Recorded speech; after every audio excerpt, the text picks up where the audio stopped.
And hello, I made a huge mistake. I decided to eat a biscotti right before coming air, so my mouth is full.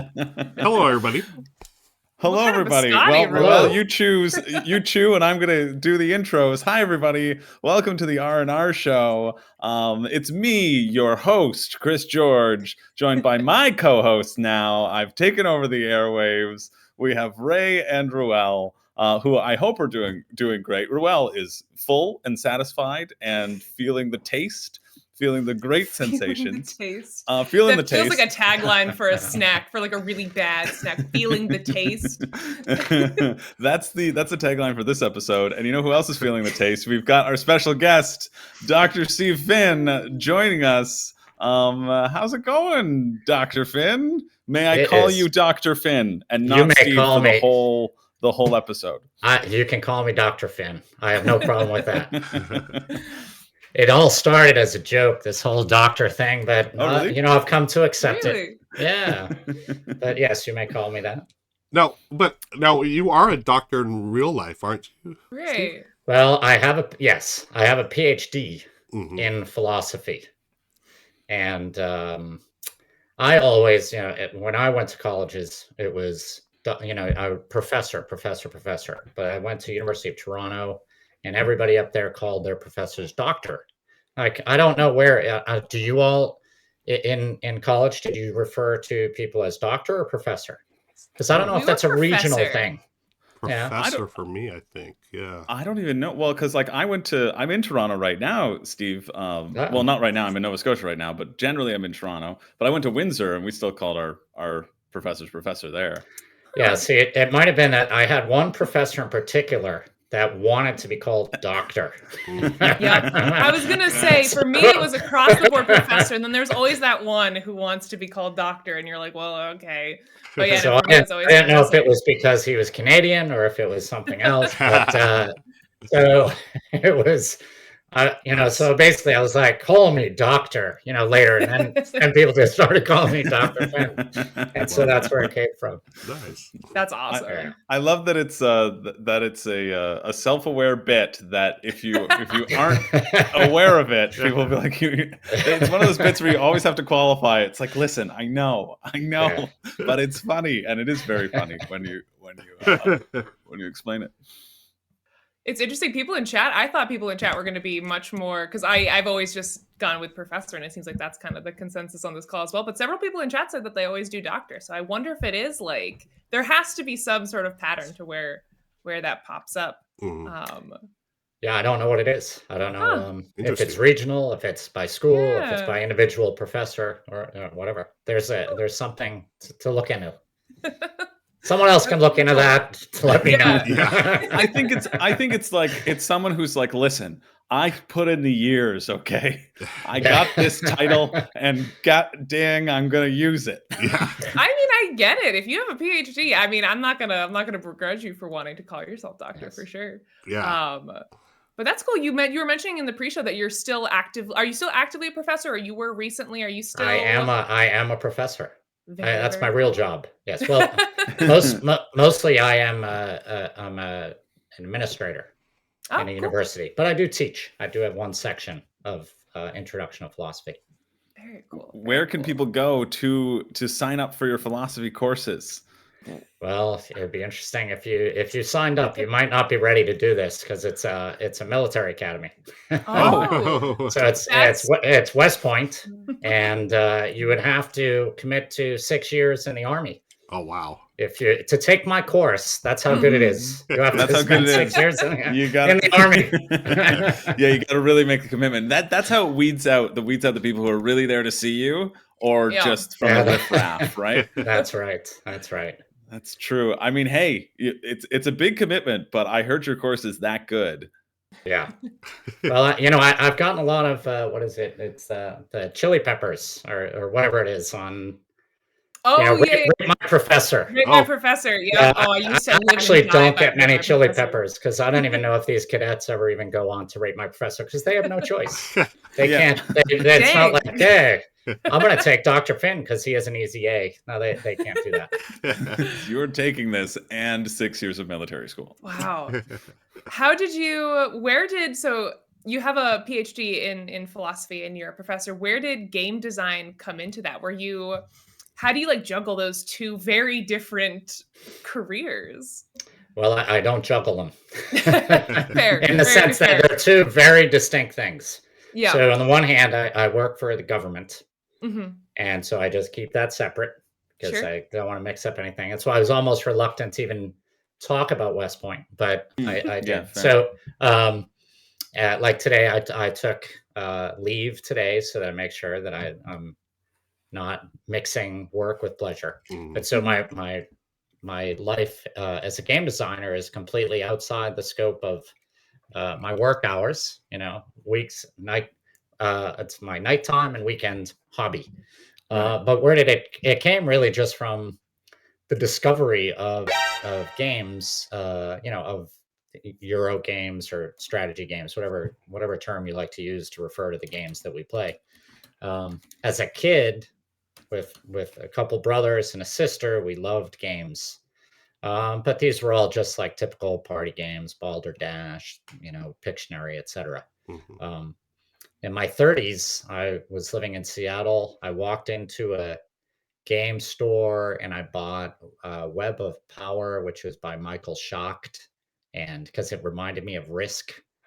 Yeah. I had never seen anything like it. I bought it, tried it, and then all of a sudden I was hooked. A couple of years later, I'm like, oh, I can make a game, and then I made a game and then it rolled on from there. What was your first game that you designed? Yeah, so my first game was Biblios. Well, it's now called Biblios. Wow. And what's interesting at the time was this was before Kickstarter, or before I knew about Kickstarter. It was before I had any understanding whatsoever of like reaching out to publishers or doing any of that. I just said I'm going to do it myself.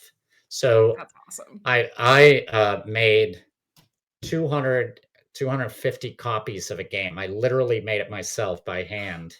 I bought VHS cases.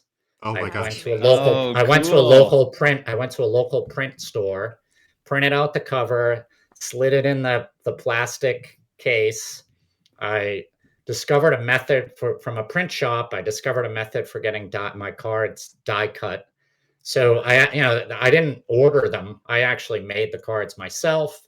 I bought a whole bunch of dice because if you know Biblios, it has dice in it. But that was one of the reasons why it has the dice, because I couldn't make the other components. That's amazing. And so I made a couple hundred of these, and I did discover Board Game Geek. That's a lot. I know. Well, it started with like 50, and then I made a couple hundred after I sent them out, and people started wanting them. They're like, "Really, I like this." How'd you first go about selling them? Was this like going to like local farmers markets, or like where were you? How'd you get these out to people? I was basically giving them out free to basically people who wanted them. And then at some point to be honest, it was mostly through Board Game Geek. I said, does anyone want to try this game I made? And I had a couple people do it. And then there was one reviewer, Storm Seeker 75. Shout out. He's the guy. I ended up meeting him a few years later, but he's the guy that kind of put me on the map because he loved the game, and he was he has a lot of followers on Board Game Geek at the time. He did a lot of reviews, and he loved it. And then people were like, "Hey, how can I get the game?" And so I just started shipping them out. Amazing. Somehow, one of these cases made it to France and into the hands of the people at Yellow, who, by the way, this is a fun fact. This is their first. Biblios was their first game. They used to make like toys or something. Oh my gosh. I had no idea. And then they contacted me. They contacted me and said, "Can we license this?" Oh my gosh. And then what'd you do? I mean, you going from making 200 by hand to like dealing with a major like licensing deal. Well, it wasn't that major at the time because they were up and coming too. Right. So it was just like a small little place said, "Hey, we're going to do this." I'm like, "Sure." Well, it wasn't just like, sure. There was actually a little friction at the start. We had like little arguments about the contract and stuff like that. But now everything's fine now. Like we all get along. Wow. So cool. That's such a great yeah, story. so- Thank you for sharing that. That's Yeah. amazing. Want to shout out Little Goblin. Thank you so much for the raid. Welcome, Raiders. Thanks for hanging out with us today. This is the R&R Show, the pre-show. We're talking to Dr. Steve Finn of Dr. Finn's Games, getting to know him a little better. And then we're going to be doing a top 10 list with Steve and also Rado via video on our top 10 filler games. I'd like to ask a question, I love Steve. you, Witty. I do love hearing Ruel say Whittle Goblin. Little Goblin. Yeah. Whittle Goblin. Go ahead and clip this, folks. Whittle Goblins. There you go. Whittle Goblins. I have now you're Biblios, a classic, of course, and I love your game, Steve. I've already told you this before. We got on live here. Like, I love so many of your games, and they're always in that really neat space to me, where like they're 20 to like 35, 40 minutes. But within those 20 to 40 minutes, there's a lot of meaningful decisions to make. It's not like just chucking dice or drawing cards or whatever. There's like this. There's a really nice decision space within the 15, 20, 30-minute games. Have all your games always been like that? Or do you have games that are on the back burner that may be like a crunchy, like 60 to 75-minute game? Well, I have, most of the games that I make are like that. I do have some on the back burner, but I would say of my work, of all the works, because I don't even know the number, but it's probably 20 to 30 games that I've done through Dr. Finn's and or Pencil First Games and or other companies. And there's 3 that kind of stand out that break the mold. One is Alpiaris, which just was, I don't know if you can see that there, right? Alpiaris just came out, and you actually just did a playthrough. Yes. Thank you. Thank you for the copy. It was wonderful. Folks, you got to check that game out. Thanks. And there'll be links in the show notes below during the extended edition. You could check out all the games that Dr. Finn puts out. That's the one that has what you're going around a track, and whoever's in last gets to take their turn. Is that the one that I'm thinking about? Yes. Yeah. It's a time track. It has the last person back goes. There's lots of different actions, but you have a little bit of set collection. There's area control. There's, it's not really pick up and deliver, but it's kind of pick up and deliver. Not exactly. And then you have certain goals. There's also a variable marketplace that the fruits change their value. That's the so thing. You got to kind of look out for that. Yeah. So I mean, it's a combination of lots of very normal kind of game mechanics, but and the fruit were probably inspired by Finca. They have nice chunky fruit that I wanted to make sure. I was like, I've always liked that game Finca and all the fruit. So I'm like, if I'm going to make a fruit game, I'm gonna make those nice thick this piece of fruit. Yes. Waters of Nereus was another game that is bigger. But again, by bigger it means 45 to 60 minutes. Right. And that one I just Yukata, the online platform, they just reached out to me and they asked if they could put it on. So I have to send them all the digital files so that they can make an implementation of that. That'd probably be 6 months to a year. And then because that's out of print. And then I made a strange, it is strange. It was a worker placement word game called COG. Ooh. Which I love that. Me too. A steampunk crossword worker placement game. So you can look that one up if for those people who haven't seen it. Cool. That was like another big one, and that was that's a brain burner, and it's a crossword game, but you actually don't need to have a good vocabulary. In fact, you don't even need to speak English or know anything. You just it tells you what words you're trying to construct. I like everybody has their own little crossword thing, and you're using your workers to go out and get the letters, and then there's other things, of course. That's involved. So cool. I will say, as a dyslexic, I always appreciate when games that are word based aren't spelling like contingent, not having to have a perfect spelling brain. I always deeply appreciate, because I love word games, but that's always a big stumbling block for me. So that sounds really cool. A worker placement word game is a fascinating combination. COG. Yeah. We did have a question. Yeah. We did have a question from chat. Someone wants to know what, and this is probably an impossible question for you to answer, but I want to do my due diligence by chat and ask you this question. They want to know if you have a favorite game that you've made. And I know that's like picking your children, but do you have one that, you know, maybe doesn't get enough love that you're really proud of, or, you know, if you do happen to have a favorite game? It is hard to answer because it could be the favorite game that I would like to play. It's usually the game that I just finished. Sure. Yeah. Very fair. Very fair answer.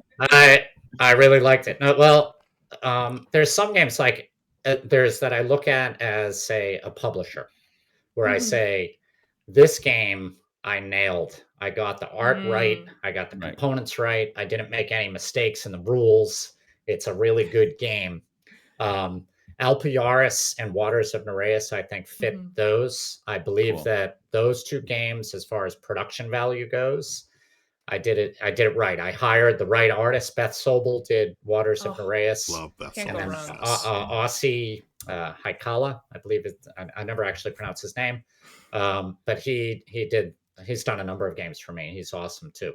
So those games, I say, these are the games that I'm kind of most proud of as complete packages. However, they're not necessarily the games that I have the most fun playing. I would say, like, if someone said I had to give one game away to anybody that I feel like anybody should like it, it would be Cosmic Run Regeneration. Sure. I think that's my kind of, it's dice. There's a lot of luck in it, but it's fun. You know, you're just racing up these planets before they explode, or you got to protect them, get there. It's like Yahtzee in space, but there's lots of ways to use the dice. So there is some luck, but it's fun. Like, that's the game to me. I say, this is just fun game, and it's quick, and then it's done, and it's great. So but no, I don't. My opinion. The funny thing is, I never play my own games ever, other than when I'm play testing them. I never get to play them. I guess maybe at the one convention a year that I go to. Yeah. I'll play, sometimes even play a game, but usually I'm done. I have to, like, how do you play this game? I have to reread my rules because I have so many games now. And then as I go through the process, changing rules here and there, I never remember what was the final rule that I came up with. So I'm always especially when you have so many different iterations in your brain. Oh my God. I've never designed something start to finish myself, but I've worked like during the playtesting process, and when you have to eventually like demo that game at a convention, you have all those prior rules in your head, and it can be a real stumbling block to remember what you actually ended up going with. Let's see, what was the name again of the word cur placement game that Jamie Daggers so cleverly came up with? Cog. Cog. C-O-G. I need to check that out. That sounds like so much like my jam. I love word games. I love word cur placement games. I don't know where you're going to have a hard time finding it, I would say. I figured it, I only have one copy now on my shelf. I have one copy of like almost all my old games that's just on the shelf in shrink. That's awesome. Wow. Do you still have a VHS Biblios on there? I do. I do have it. Yeah. That's so cool. Nice. That's so cool. We got a question from Goblin. What's your favorite game from anyone? That's also another problematic one. I mean, there's the game that I have played the most, which is I played Web of Power, which, if you've never played it, it's also has been re-released as like Han China. I think it's probably has like 6 different versions. And that game was it's such a fun short filler area control game. But I wouldn't say now that's my favorite game. And I am a little bit of the cult of the new, I guess, to say, like, I very rarely play the same, except for some fillers that will be talked about later today. I very rarely play a game that's more than a half an hour more than once. I mean, pull it out occasionally. So, but some games that would fit in, Stefan Feld games, I tend to really like a lot. Nice. So it's hard for me to say what right now is my favorite game. It changes. It's kind of like saying, what's your favorite song? I like to analogize music, board games with music. There's a lot of music that I like, but I can never tell you what my favorite song is, Yeah. or even who my favorite artist is. Like right now, I could tell you who I'm really listening to a lot. Yeah. Yeah. And whatever, it's a like sort of whatever in the type of mood moment you're in, feel. right? Like for Yeah. you know, I Totally. can't listen to certain music at certain hours of the day or whatever. Or same with games. If I'm in the mood for something, a particular type of game, you know, I'm playing either a heavy crunchy Euro or a super light party game or whatever the mood strikes.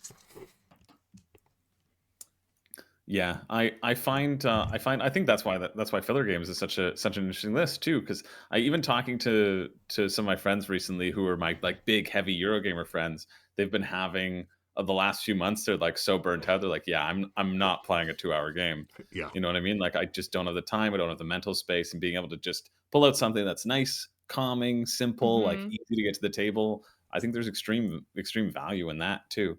But I also think, yeah, Absolutely. that sort of favorite is of the moment, right? There's it's very easy when to play a game, and like the last game that I played that I enjoyed is up there. I'm like, oh, it's got to be in my top 20. It's got Yeah. to be in my top 20 because I just Right, like right. had such a good time with Totally. it. If I sit Totally. down and I do that ranking, maybe Yeah. it'll be in the top 20, maybe. Yeah. Well, maybe not though. Like as I compare it against and like really sit and analyze, but like Yeah. I think it's also a really nice representation that there are so many good games out there, and so many ones to recommend. I think Odd One Indeed was saying just grab Cosmic Run. Excited to give it a try. Oh, They had their nice. finger hovering over the buy button. They said, which one? What will Dr. Finn say? Yes. And then pulled the trigger immediately. Also, love just to go back and chat, we had a highlighted comment by Corthane up who says, thank you to Dr. Finn. Your games are amazing, and we always consider them an instant buy. And you've encouraged my wife and I to start designing games. So thank you. So I Nice. just wanted to make sure Nice. that comment didn't get lost in the Very scroll. cool. Well, thank you. Wow. Thank you. I'd be curious to know where they bought Cosmic Run from. Because maybe The dark web. because it has to be used. Yeah. Yeah, someone's selling it used somewhere. Anyway, Yeah. but thank you. That's really cool. And someone says that I can't let this Web one of go, Chris. I'm Powers- sorry. Magic Eric says my favorite song is by this rapper named Chris George. I haven't Thanks, seen it yet, Eric. man. It's a new one, right? Is that right? Yeah. Can you talk about it? Oh, yes. Yeah. I did a little rap. I write rap occasionally. I wrote one called Geeks and Geeks, which is a parody of Childish Gambino's Freaks and Geeks, and it's like an alphabet board game rap. I put that out a while ago. And then somebody saw that a company that does Kickstarter trailers, Kagan Productions, who they'd contacted me before, and they're like, "You always react really positively to our videos. Can we use your reaction in something?" I was like, "Yeah, of course." If I'm reacting, I'm like, "This is a video. This is a good video. It's a good video."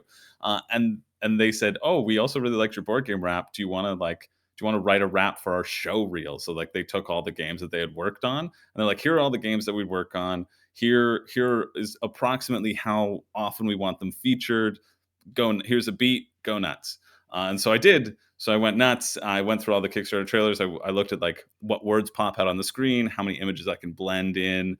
And so they just dropped that recently. Just got finished up recently. Amazing. So it was pretty cool. I posted it I posted it in the chat earlier on because somebody referenced it. I think I still have it in my copy and paste thing. So I'll just drop it again.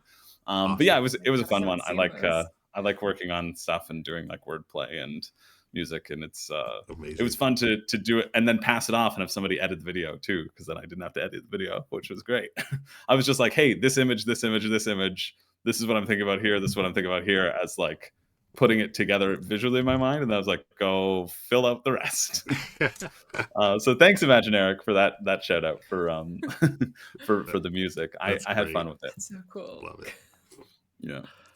And there it is, folks. Chris has just dropped the link in there if you Yeah. want to check out Yeah. his latest hit on the YouTubes. Be sure to check that out. Speaking of promoting things, Dr. Finn, you have a new Kickstarter out coming out very soon. Is that correct? Yes, there should be a Kickstarter launching today if it hasn't launched already. My partner in crime, who is I just started a new party game company.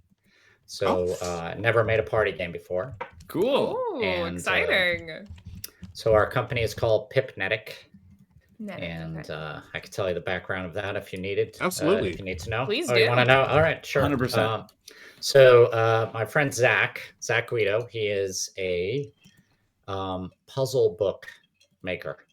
And I met Zach playing table tennis. And table tennis has, for people who don't know about competitive table tennis, people have different kinds of paddles that are all, not know that. you know, there's different kinds of rubbers that you might use, and like there's the very standard rubber. But then there are people like me who frustrate others by using something that's called pips. These are little bumps, and it's perfectly legal. But it makes the ball do some very weird things. They're kind of hard to control, but so the name Pip comes from Pip, or Pipnetic was a reference to that. We wanted to call it Pip Smack, but we decided that was just maybe not friendly, not friendly A little enough. aggressive. Yeah, it's a little too aggressive. So we were like thinking of all these words because we wanted to have some reference to our combined love for table tennis, but it also has the reference to a pip on a die, right? So it has both the game and the table tennis, and then the netic part is just like something about like feeling like energy. But so we met and we just set up, you know, he was like, I want to make a board game or something. And I'm like, all right, let's make a board game together. What can we do? You know, and so we sat down and had lunch one day. I'm like, all right, what are you good at? And he's like, I can do riddles and puzzles and this and that. And I was in our conversation before the show, I was pointing out that I'm a member of a ping pong club that's owned by Will Shortz, the famous crossword puzzle editor. So you know, that place has a lot of people who do puzzles and all this, you know, Sudoku, riddles, and this and that. So, and I had just discovered recently that the riddles on Batman and Robin were done by Will. Oh wow! Oh, So I thought that's funny. That's so cool. Yeah, which is cool. But Zach does riddles, and so I started thinking, how can I make a game about riddles? You know, and we talked about it, this and that, and we came up with the game Scribble Me This, which if it's not live right now, it's going to be live very soon. It is live right now. It is live. All right, yeah. So we were Zach was just finishing up the Kickstarter page as I was preparing for this conversation, so I didn't know if it was going to happen or not. How's it doing? It's doing well. You got 9 backers already. It went okay, 9 backers. A couple minutes ago. So couple minutes. All right, good.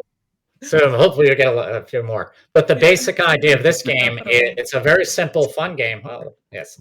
And it's like Pictionary with riddles. So everybody gets a card, gets a couple cards at the start of the game. On one side is the answer to a riddle. On the other side is the riddle. You don't see the riddles. You only see the answers. You then draw pictures of the answers to the riddles. Then everybody puts all of their drawings out on display. Then you take the cards, shuffle them up, and then you read one riddle at a time and try to identify the picture that answers the riddle. Nice. Yeah, so it's kind of funny. Very clever. It's kind of funny because sometimes there might be a word that has 2 different meanings, and the riddle is trying to get you to one meaning, but then the person who drew it drew the other meaning. Yeah, you know, and you're not sure what it was. Nice. So people really we showed it off at PAX. People really liked it a lot. Thought it was very original and unique. It's got 500 riddles, so it's, you know, you use 10 riddles at least, about 10 riddles a game, depending on the number of players. Right. Could be 8 to 10 riddles, and so you got enough for 50 games in there, at least. Yeah, so cool. Well, and you're not going to remember them all. You might not remember them, right? And I mean, you know, like Pictionary, you know, it is a party game, so it's probably not one of these things that you're going to be playing 1,000 times. Exactly. And there's always room in the future for little variants and more cards and stuff like that. Absolutely. Yeah. Well, you have 10 backers now because I just backed it as you were describing. Oh, wow. Thank you so much. That sounds amazing. I love party games. I love drawing games. It sounds really, really clever. I also love the art direction of it. I love the little yellow and the hand-drawn stick figures. And Scribble Me This is an incredibly, incredibly clever name. So I'm completely sold on that. This is my favorite type of party game, stuff like this. Right. Well, my partner did all the graphic design and artwork too. So he's not only good at, I think he did go to school for it. So, but he's not only a good riddle maker, but he also does that. Did the Kickstarter page, all that. It's very good. I also just love the follow through on that. I feel like as someone who works in games, people come up to me all the time and they're like, "I have a game idea. Or, let's make a game." And you're like, "Haha, yeah, we'll make a game." I love that you're like, "Yes, let's do it." I love that commitment. That follow through is so fun to see. Well, I remember he said to me, "All right, I want to make a whole lot of money." I'm like, "All right, well, might be the wrong industry for that, but it's like, all right, how can we make a lot of ambition. Money? I know. Yeah. I'm like, it's probably not going to make a lot of money, but down the road, I think if it's successful, maybe we can make a lot of money. Awesome. The chance is to go as close to mass market as you can, and party games, I think, might be the way. Could break in there at some point. Yeah, get it. Target. Our goal, our target is Target. And that's in the long run. It's a good goal. So are you still going to be making games under Dr. Finn Games? Is it going to be a sister company that does the party games and you're still going to be self-publishing games under that other umbrella? Or do you think you're going to focus on Pipnetic for the upcoming future? That's a good question. Well, one thing is the Pipnetic is going to probably continue to make party games. I mean, we do already have a couple ideas for future things. But unrelated to that was what I was going to do with Dr. Finn's games, because I've been chugging away at Dr. Finn's games for over 10 years, and every single Kickstarter I have it's the same thing for the most part. I struggle to get the backers. Right. I'm busy. I kind of have an entrepreneurial spirit that I like to do things on my own. But I'm really not good at marketing. I'm not good at self-promotion. And I don't care about all the stuff that Kickstarter needs. Kickstarter cares about, yeah. And I'm not knocking people. I think really quality components, like upgrading components and having this stretch goal and that stretch goal, it all makes sense. I'm just that's not for me. So I always try to make nice quality games. Anybody who's bought my games knows I don't have deluxeified versions, but I always have nice quality wood, good artwork, all that stuff. I just want a good basic game. And I don't really care about doing the whole Kickstarter thing. Yeah, and I don't know if it's that. I don't know what it is. Or maybe my game, for whatever reason, my games just never really take off on Kickstarter, despite all of the positive reviews of my games and all that. I also have a hard time selling my games after a Kickstarter. I've reached out to distributors, I've reached out to retailers, I've done all that kind of work. And to be honest, it's just it's hard. It's hard to be an independent publisher and really make it work. So it's not clear to me whether or not I just had a Kickstarter last month for the Feds. That's most likely going to be my last board game for a while. I'll probably do a couple Kickstarter promotion packs that help me sell off my other games. So I usually make a little pack. It's a way for me to help, sell another couple hundred, because most of my sales are directly through my website or on Amazon. Right. So it's hard. And to be honest, it's taking a lot of time. It's taken a lot of time. Yeah, right. And it never really produced the financial results that I wanted. So what I'm trying now to do is I'm going to try the other route, which is to try to deal with other publishers and bigger publishers. So on that regard, for example, which I'm very, very excited about, is I worked with Phil Walker Harding on a new game called Cities, and that is being published by DeVere. Yes. So very cool. I'm super excited about this one. Thank you. Yeah. I'm very excited. They have done an excellent job on the production of it. I haven't seen a physical, I haven't touched the physical product, but I've seen pictures of the direction that they're going in and the artwork and all of that. And DeVere's been doing amazing lately. DeVere's really killing it. Nothing but hits. Yeah, Right. of all the publishers to go with, Devere is a really great choice right now. Yeah. Right. Well, I'm hoping that by working with them, some other publishers, but anybody out there who's pitched games to publishers knows how hard this is. And I did Right. have, and I'm not going to name the name because I actually have, I like this publisher.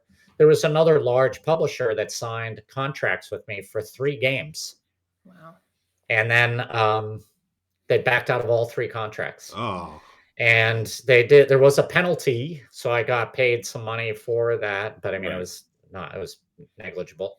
But it's kind of disappointing. And so it's just very hard. It's a hard business to be in. So anybody out there trying to design games, you might look at my website and go, "Oh, this guy's got it together." But I mean, I feel like I've got it together, but it's still hard. Yeah. It's really hard. And you'll send a game in. There's one publisher, I sent in a game. They have not, they stopped replying to me. And this took me many, many hours to make the prototype, and I want it back. Yeah. If you're out there watching, please send it back. I mean, because now I got to go make I don't have like 6 hours to do all the printing and the cutting and it's little labels on things and stuff like that. It's disappointing. They're all very busy. Everyone's always busy all the time. And that's not a problem with them. I understand, but just the courtesy of sending back an email saying, just reaching out. It's a very hard business to be in. And so, but I'm hoping with working with Devere, that I can, if the game is very popular, which I believe it will be, maybe having my name out there will help me with some other bigger publishers, at least, return emails. Because it's just frustrating. They don't return emails. There are a number of good publishers I've started to work with that are better. So hopefully it's going to work. We'll see. So that was a long-winded answer to your question. What's likely to happen with Dr. Finn's games is I'm pausing it because it's too much work for the return that I get. And I'm not just talking about financial return; it's just the other kind of return. Self-publishing is It's hugely difficult. Like I have some friends on both sides of it, right? Like some friends who've gone the self-publishing route, and it's just been, you just have to do everything. And being able to like link up with somebody who already has that network and can excel in the things that you find annoying, right? Like I think I would be the same way in terms of like designing stuff. I don't want to put out the graphics. I don't want to do the marketing push. It's like I like doing the creative aspect. That's why I make videos and I don't make games, because I like playing the games and like talking about games and like amplifying them and not do all the hard work. But I think that's great. I think that's a great move in terms of like partnering moving forward, and it's nice that you have such an extensive body of work that I feel is pretty highly regarded across the board, that you've established that for yourself and now can make other people do that work. Definitely do the busy work, right? Can I ask, how was it working with Phil Walker Harding? Just like knowing how much I enjoy both your games, it seems, just again, I don't design games. I'm not sure how the process is, but it seems like you share some of the same design philosophies. Is that correct? We do. How was it like when working together on Cities? It was fabulous. He was one of the best people to work with on any project I've ever worked on, across different, like on all different things I ever do with other people. He was excellent. Awesome. And so I reached out to him on Board Game Geek. We never met in person. And obviously this is Phil Walker Harding. It's like, he doesn't even have to reply to me. And I'm like, hey, Phil, you don't know me. But God, I really love all your games. And I'm a designer. I think that we can make a good game together. And he wrote back and was very, very kind. Like, I love Biblios. I would love to make a game with you. And so that was the beginning of that. Now we want to make another game together, but he's just started, he started his own company as well. Right. And he's very busy. So I don't know when or if we'll be able to make another game, but the process was all done, by email and sending files back and forth. I started with the basic idea of a game that I had And I said, this is where I'm at with it. What would you do with this? So I sent him all the rules. I sent him everything. And he was just very good. It's so good. It's like his way of making it thematic. Like one of the problems that people will criticize me for is that I'm not always so good at themes.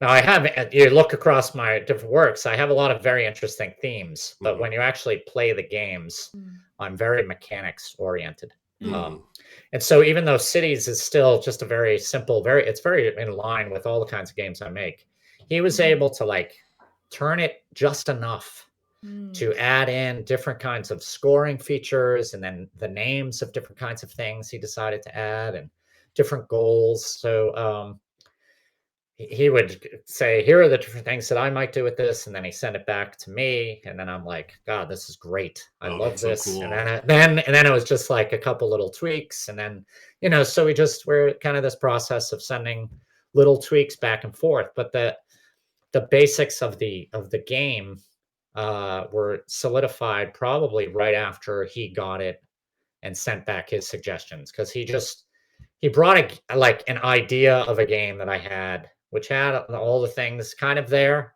but he then really tied it together, and just put the knot on it to just hold it all together. And it was really, really good. So I actually learned a lot because then in the next game that I designed, that I'm trying to pitch to some other publishers, I was like, oh, I got to pull these things that I just learned from Phil. It's like, yeah, this is great. Right, very cool. So along those lines, Steve, so the partnership you've had with Pencil First, you've published a lot of your games through them. Do they come up with the themes then? Like you would give them mechanics and they would say, hey, let's make it about flowers or, a sunset or whatever. Are they primarily theme and you're the mechanics guy? That's pretty much it. Yeah. What happens is, our very first game, Herbaceous, which you may know. Love it. That came out. It's very funny because Edo, the owner of Pencil First Games, Ed Baraf, he, I guess, grew up in the part of New York that I live in now. And he reviewed some of my games and stuff like that, and then he discovered that I lived at the time I was living in Scarsdale, New York, and he was like, "Hey, I'm coming to Scarsdale," and like, "Hey, can we maybe meet up and play some games?" So he came over to my friend's house, and we're just playing a game. He then pulls out these cards with herbs on them that were done by Beth Sobel, right? And as everybody knows, she's amazing. Yeah. Yes. He just lays them on the table and says, "Can you make a game with these cards?" And I'm like, damn right I can. Nice. Just give me those cards and I will make a game. I love it. Wow. And then that was the birth of Herbaceous. And basically, Ed says to me, every so often he says, I want to make a game about walking through nature or something, or I want to, like a pottery game. Can you make a pottery game? And that was a little bit different because he had some already basic ideas of the direction that he wanted to go in. But a lot of the times it's just, I just want to, like I just handed him a prototype. I hope he's not upset at me for disclosing this, but he's like, I want a game about baking bread, and I'm like, all right, let's make a game about baking bread. Sorry, Ed, if I wasn't supposed to reveal that. We won't tell anyone. You heard it here first. I think he'll forgive me. We got the spoilers here. We've got a couple more questions in chat. One by Corthane who says, when a new game idea blindsides you, do you jump into the design or stop and analyze the theme and mechanics with what's out there? Like in terms of, it seems like you're very mechanics first, so we're kind of touching upon that now with that theme versus mechanics. But if in that instance it's like, okay, it's an herb game, are there other herb games? Like do you try to do you worry about what's out there, or do you just say, no, you know what, I got my idea, we'll see how it comes out, and then kind of go from there? I mean, there's a game about almost everything out there, so I wouldn't I don't even do that. No, I don't. Unless it's like the name of the game. I would make sure that I'm not copying Right. someone's name of the game. And I'm also, I guess I would just kind of make sure like that I'm not too close to some other game. Yeah.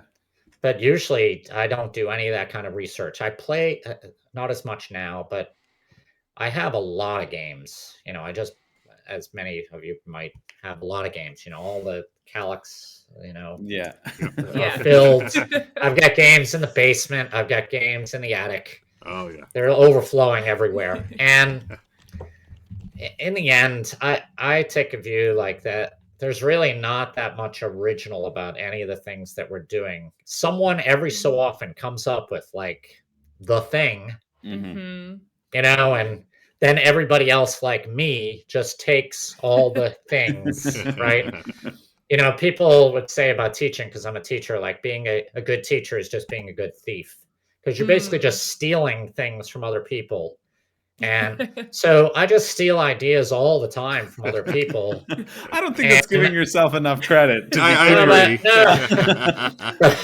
But it's also how you arrange things and like there could be mechanics and then how you work things in. Yes. No, but see, that's what I'm talking about. And that's where the creativity that I think I have lies is, for instance, card drafting. Did I come up with the idea of card drafting? No. But or a time track. Did I come up with the idea of a time track? No. But originality is often, just because something is original doesn't necessarily mean it's good. Right. What's the name of the book? I'm actually looking up on my bookshelf right now. Adam Grant is the name of, you may have heard of Adam Grant. He wrote a book called The Originals, right? And just talks about how a big product or a good product oftentimes isn't the first original, but it's the people who've learned from the failures of the original how to adapt it and make it a little better, so that then you add in a little twist here and there. So what I think what my strength is I know how to pick and choose the right blend of mechanics to make a smooth experience, usually in a quick amount of time, but that has still certain enough things going on. But as far as doing a whole lot of research, like I wouldn't do a research because I've already done the research. I've played thousands of games. I own thousands of games. That is your research in a lot of ways. It's after 20 years of playing this many games, absorbing this much, and kind of being on the lookout of what's new and playing new games constantly. You learn a lot. What I always am learning about is just like production, or like graphic design and iconography, like trying to really be good about, because when I play a game that like I'm looking across and I can't understand the icon, I'm like, I got to make sure that when I make a game that I don't have that flaw in it. Yeah, that's like, I feel like one of the biggest, most overlooked things from new designers is not like art, not the game design, but the iconography. That's like my biggest pet peeves in games, is when there hasn't been enough care into the iconography.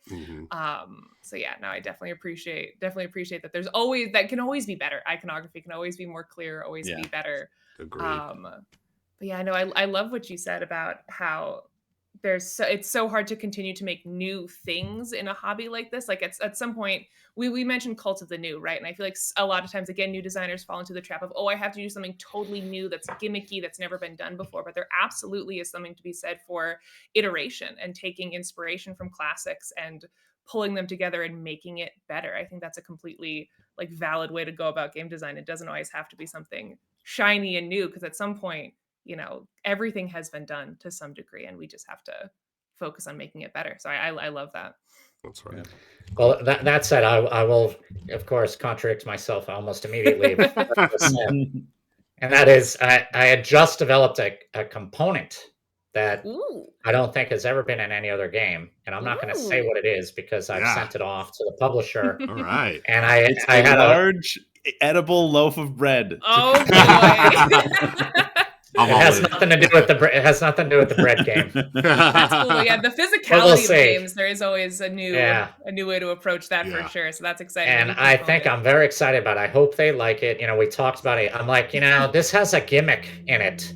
And they're like, we like gimmicks. And I'm like, all right, well, we'll see. Because I had never actually had a game where I said this is a gimmick. I don't use gimmicks. I feel like gimmick can it gets a bad rap, right? Like Right. it can.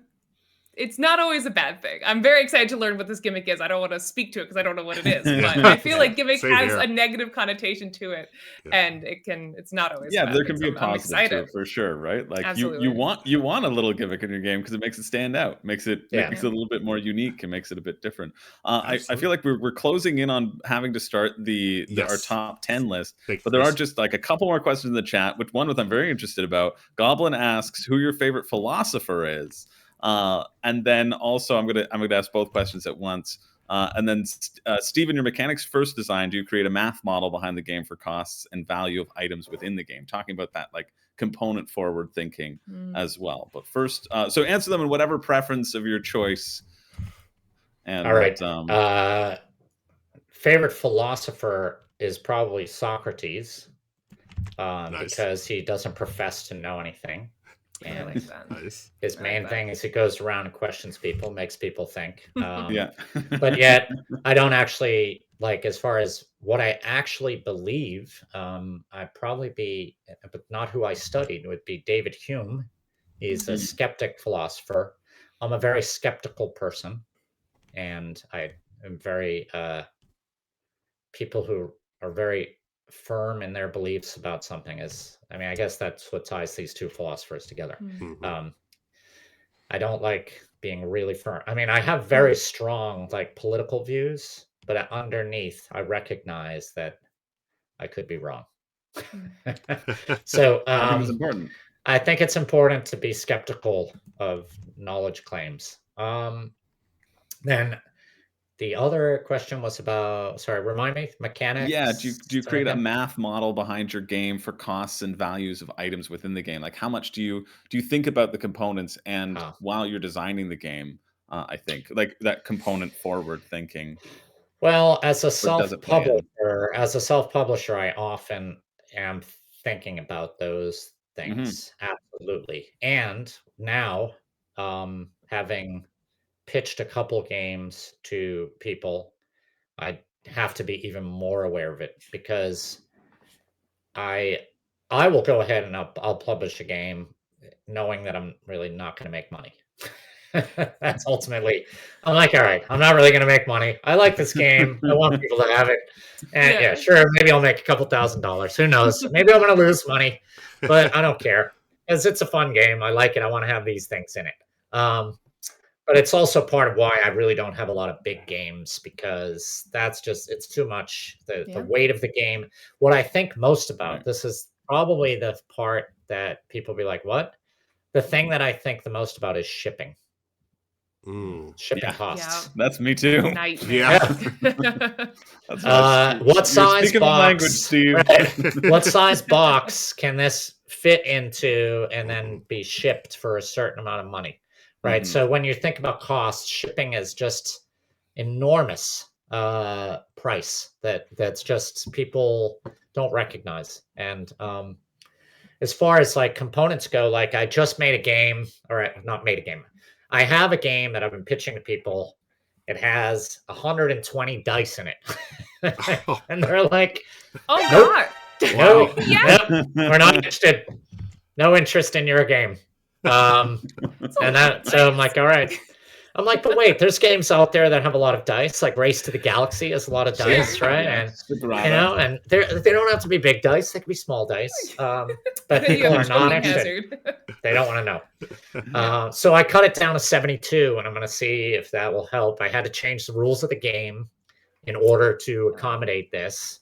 But I really like the idea. Like it was a city building game where at the end you have all these dice stacked up in a big city you've made, and there could have other, parts and stuff like that. But they, so many publishers I've showed it to, not many, but I've only showed it to 3. But all 3 were like, nope, let's move on. Next game.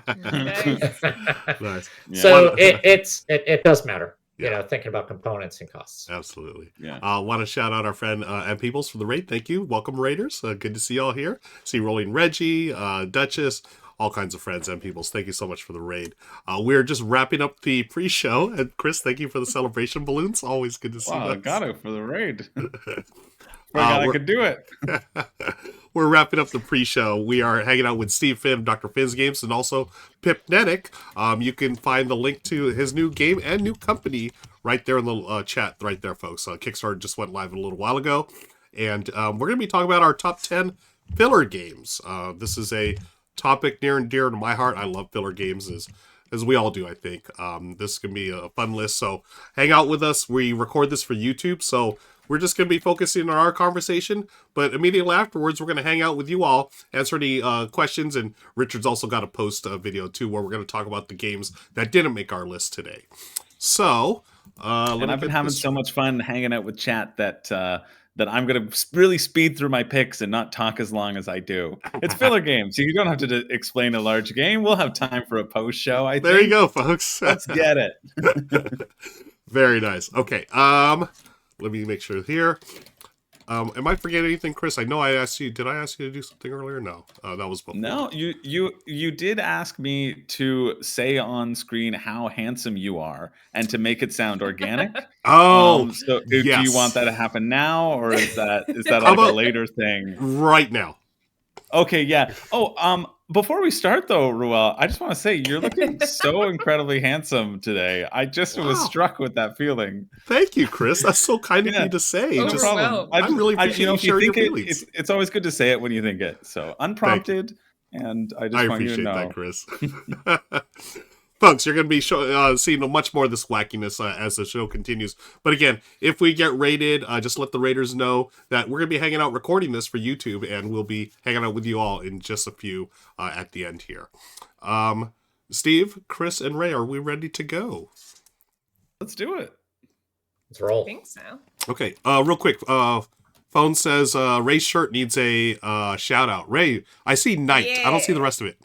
Night Thirst. This is Whittle Goblin, who rated us earlier. This is her new vampire miniatures battle royale game. She's a good friend of mine. It's her first game that she's publishing with Blacksite Studios, and so I'm repping some of her merchandise. That's why I've seen some people excited about my shirt that looks like it just says Night. It says Night Thirst. I think you can still go pre-order it now. So go awesome! Do that if you like miniature games.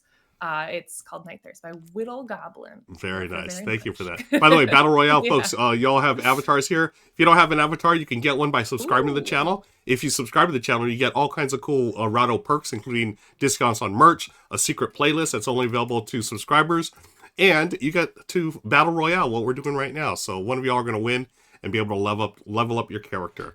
If you don't subscribe yet, you can subscribe for free if you have an Amazon Prime account. So be sure to use that, folks. Thank you for your support. And then after this, we're going to jump into our show.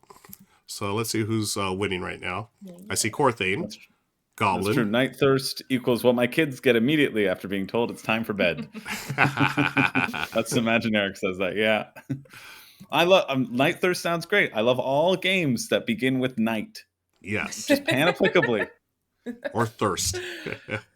I'm very excited. I think it's going to be. I'm not a miniatures person at all, but I have several friends who are very big into that community. So this is going to be my first game I own. I guess. Well, that's not true. I have Nemesis, which is a minis game that I haven't painted yet because I'm like I just don't. I've been working on trying to get into the miniature side of the hobby. So Night Thirst is going to be sort of my entry to that.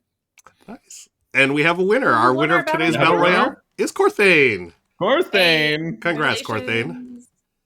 Thank you for playing. It was Corthane who shouted you out earlier, Dr. Finn. So a good winner for our Battle Royale. Great. Yeah. Okay, let me take you got the Dr. Finn bump.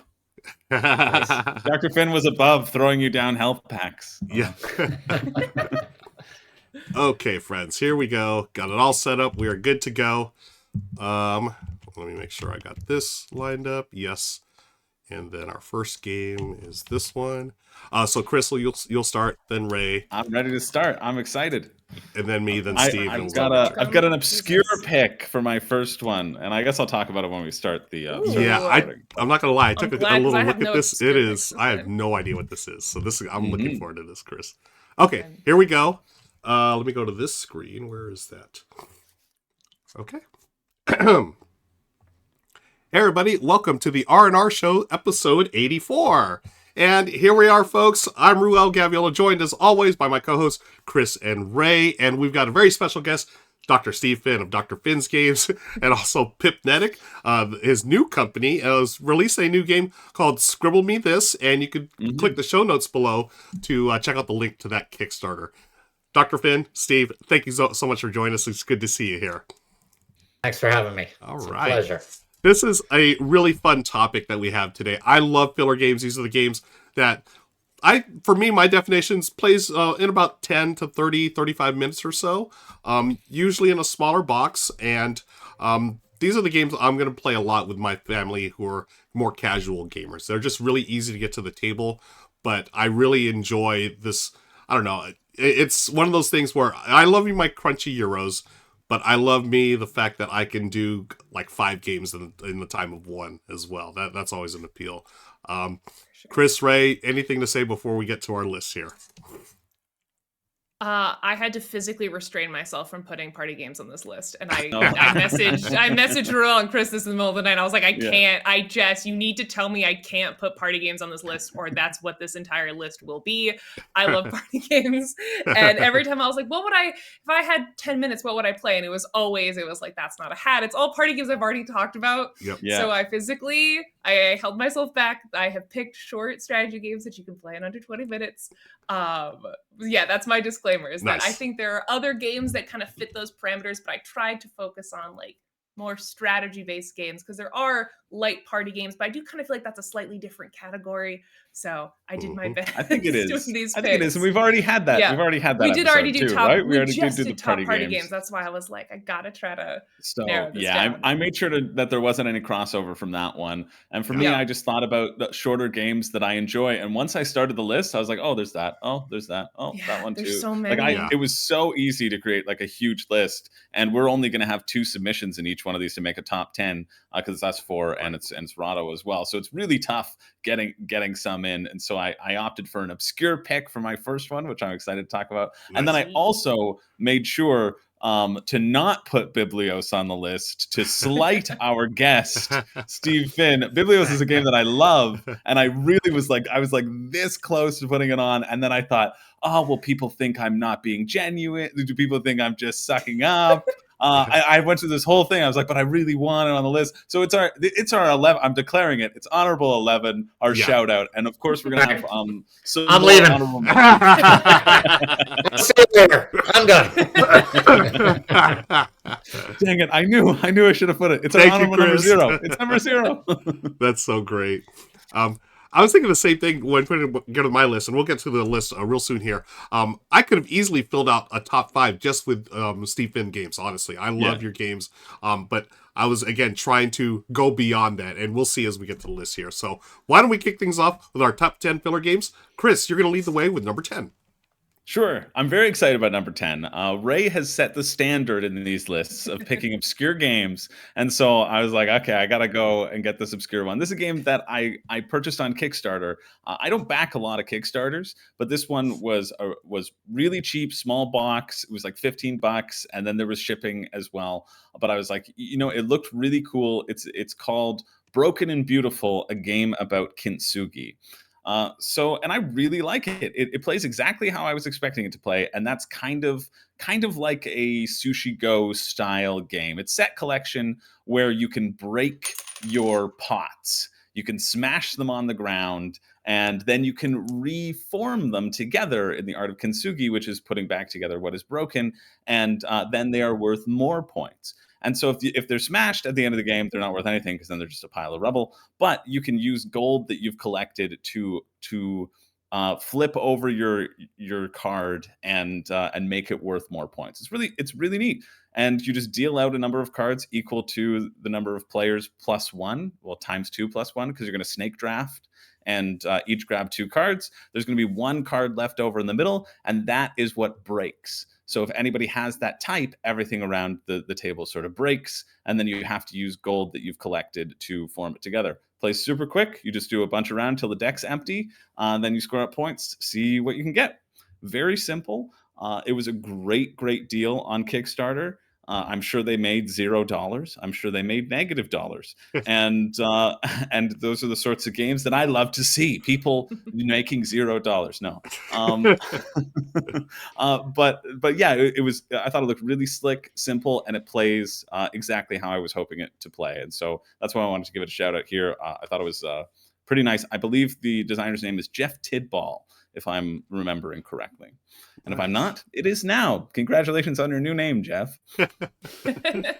This is such an interesting choice. I had never heard of this game before, Chris. So good job on that. Usually Ray's the one that stumps us, but you've stumped me this time. And I love the theme of this. Yeah, just the kintsugi, that I don't know, is it philosophy or just that thing of, when you break a vase or something in Japanese culture, you put it together and you line the cracks with gold or whatever, and it becomes this whole new thing. I think that's so neat how they tied the theme into this. It looks like a pretty straightforward game, but I would totally play this. This is a great filler.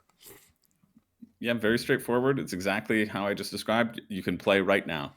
That's it. Each thing is worth a different number of points, right? You can get gold instead of getting cups or saucers or whatever, but then it's just the set collection and how the set collection works. Nice. Everybody has a play rate for that, so easy peasy.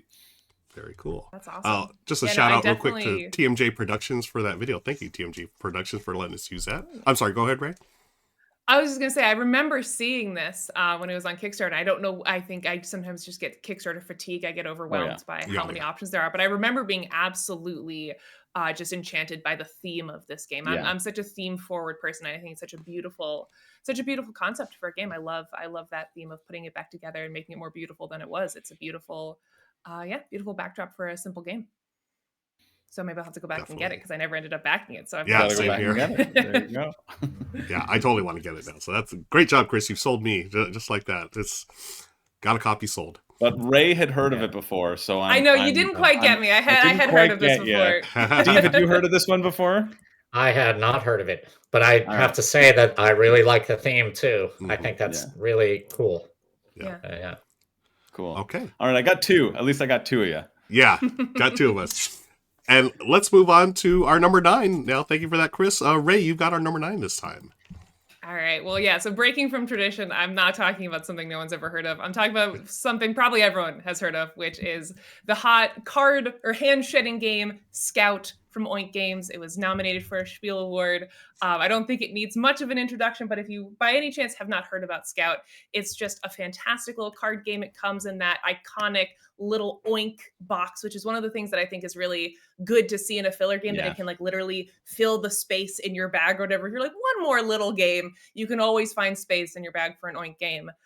So as I said, this is a hand shedding game. You're going to get a hand of cards at the beginning, and it's got one of my favorite, coolest mechanics I've ever seen, which is that all these cards are going to have 2 numbers on them, one on the top, one on the bottom, and you can decide which orientation you want to hold your hand at the start of the game. So you're going to have a different spread of numbers. Everyone decides how they want to flip their hand, and then you have to not rearrange your cards. The order left to right that the cards were dealt to you is the way that they must stay, and your goal is to shed cards from your hand so that you can get like straights and numbers of a kind next to each other. And so on your turn, you can either play like a set of cards from your hand, again, that all have to be next to each other, and then the turn passes to the next person. If the next person can like beat the cards that you played, so if you played like a 1, 2, and a 3, if the next person can play a bigger straight than that, if they can play like a 4, 5, 6, 7 or something, they then will collect the previously played cards as points. And if you can't beat the prior hand to you, you can do what's called scouting, which is you take one of those cards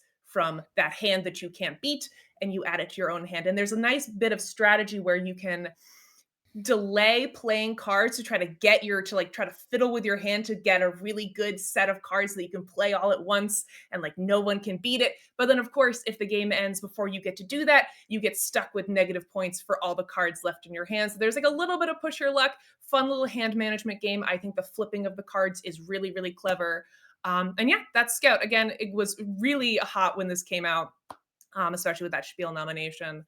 I love a quick little card game. Again, love Oink Games that they come in those adorable little boxes. Super easy to just, you have a little bit of space, throw in Scout. And it's great for folks who are maybe wouldn't consider themselves board gamers. I play a lot of games with like poker players and traditional card game players, and Scout is a really nice bridge into the board game world for people who think they don't like board games and they only like traditional card playing. So yeah, that's Scout.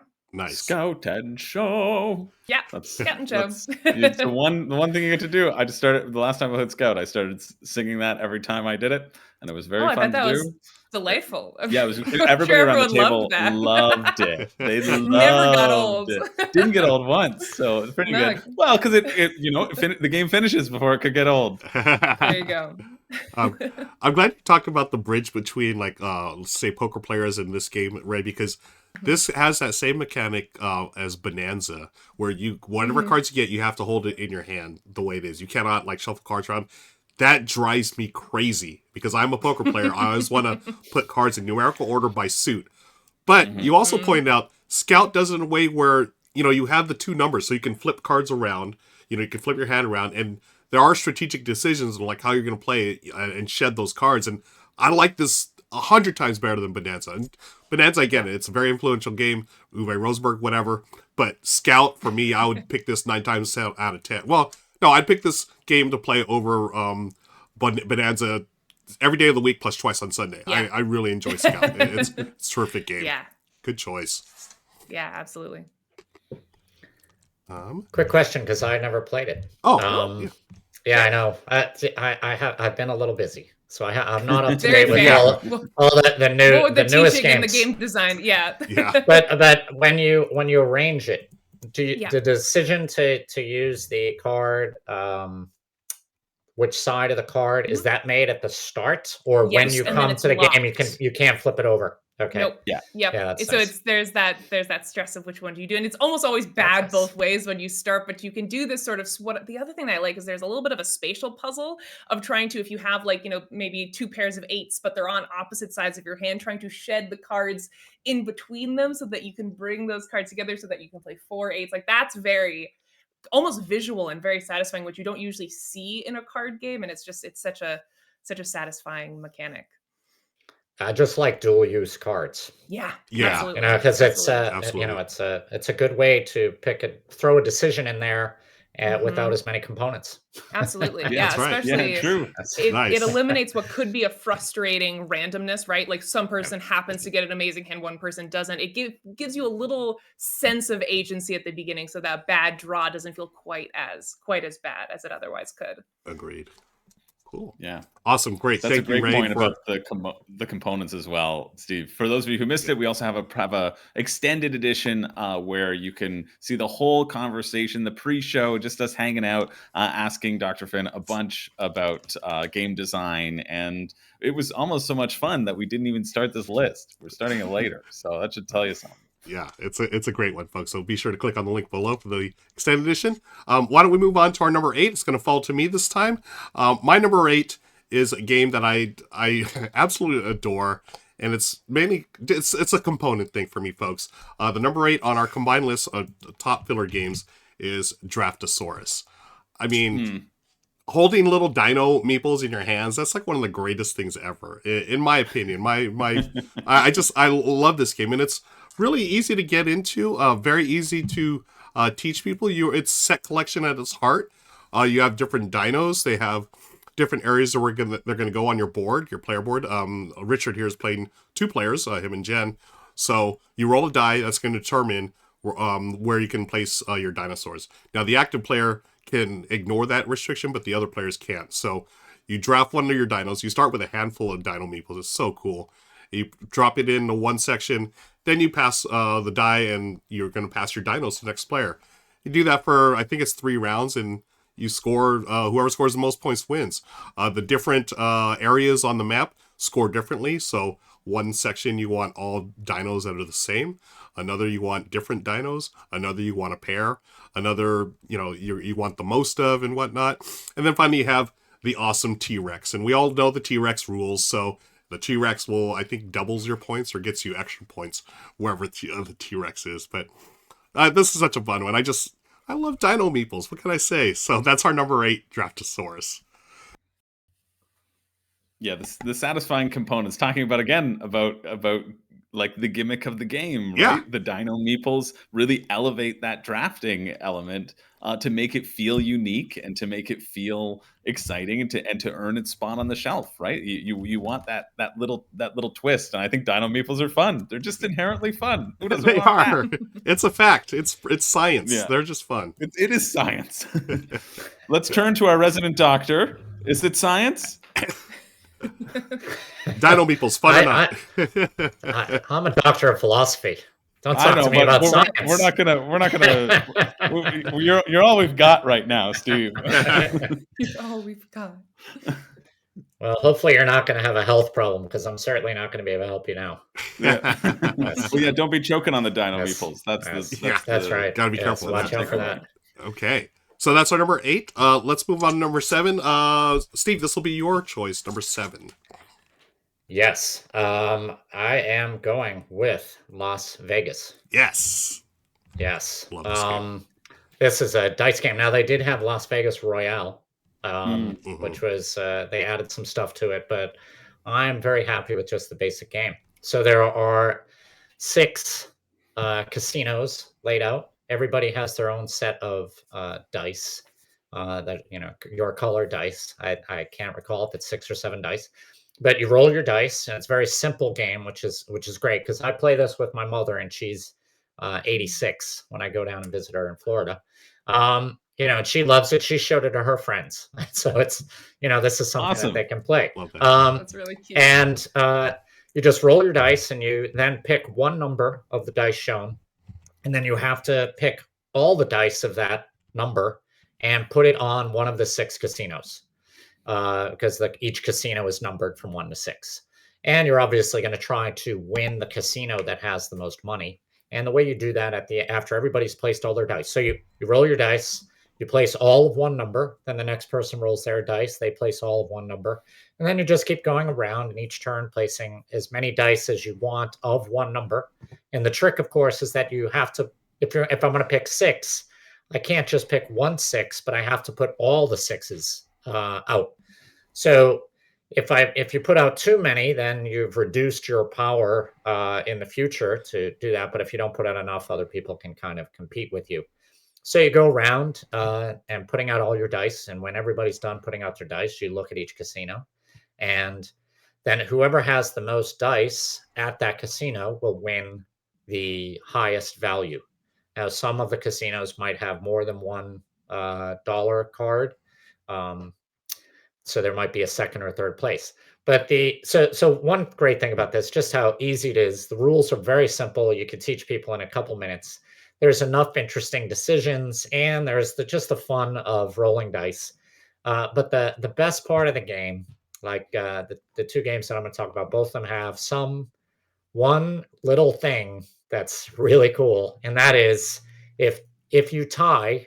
So if both people say put 3 dice with a number 5 on it, and they tie, all the dice are removed. So then a person can sneak in with 1 die of a 5 and win the casino. And even though 2 other people were competing with each other, it's cool. like, They put, it's a big casino. They put on 4 dice. The other person puts on 4 dice. You just sneak 1 little die in there. And then at the end, they tie, and you've won that. And, if it was a long game, people might not like that, but Right. the game lasts like 10 minutes, and, it's just 10, 15 minutes. It's a lot of fun. Yeah. And you play rounds. Now, the Royal version has all these ways to enhance each of the casinos, but one simple rule that you can add to this, which I now do just when I play the basic version, because I actually enjoy just playing the basic version, is you have 1 larger die of your color, and that's worth 2 dice.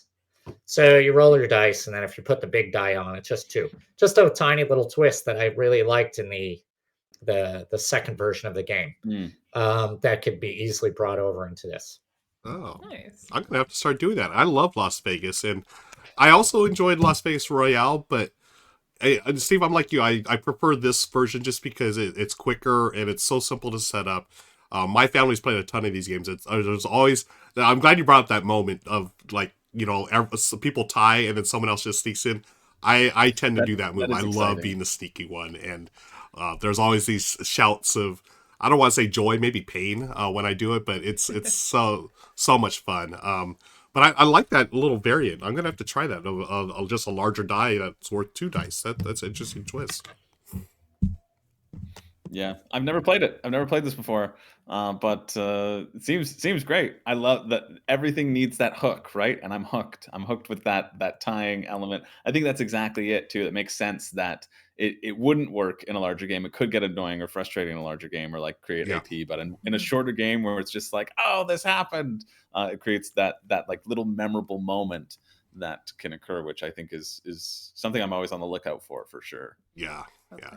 and also the Las Vegas Royale. It does it does make the game a little more strategic and just gives you a bunch more options, but it takes that much longer to set up and explain all the different rules for. It's like a bunch of mini games basically, whereas Las Vegas is just so pure and streamlined. That's one thing I love about it. So great choice, Steve, for number 7. Let's move to number 6. This is gonna be via video from our friend Richard, who's got a special guest as well. Take away, Richard, and guest. Okay. It's been a great list so far. Oh, and hey, by the way, folks, it's Dan King, the Game Boy Geek. Yeah. Hello, we are in Game Boy Geek Central, the greatest board game cave of all time. I have to say, this place is amazing. And in case you didn't know, folks, Dan just launched his yearly Season 12 crowdfunding campaign for his channel. Dan, what are you offering tonight? Today, we got almost 100 promos for $50. We also got some Game Boy Geek branded things like dice, draw bags, collapsible component bowls, dice trays, and all that sort of stuff. It's incredible, folks. You will not get a better deal in all board game promo. And plus, he's just the nicest guy. He has been letting me and Jen recharge our batteries, both figuratively and literally here while we've been on the road. We're looking forward to playing some games with him. But enough about all that, folks. What do we just have? 10, 9, 8, and 7. I have to admit, Chris, I have never even heard of Broken and Beautiful. Have you? No. So we have no comments on that. You've played Scout, right? I played Scout. I like Scout. There is a lesser-known game in the U.S. at least called Delt. It was called Crass Carriot in Germany. Used similar mechanisms where you get your cards, you can't rearrange them. There's some interesting card play. I liked that one better than Scout. I think most people like Scout better because more people have played Scout now that it's had a wide release. Well, was it nominated or did it win this spiel? It was nominated. Right.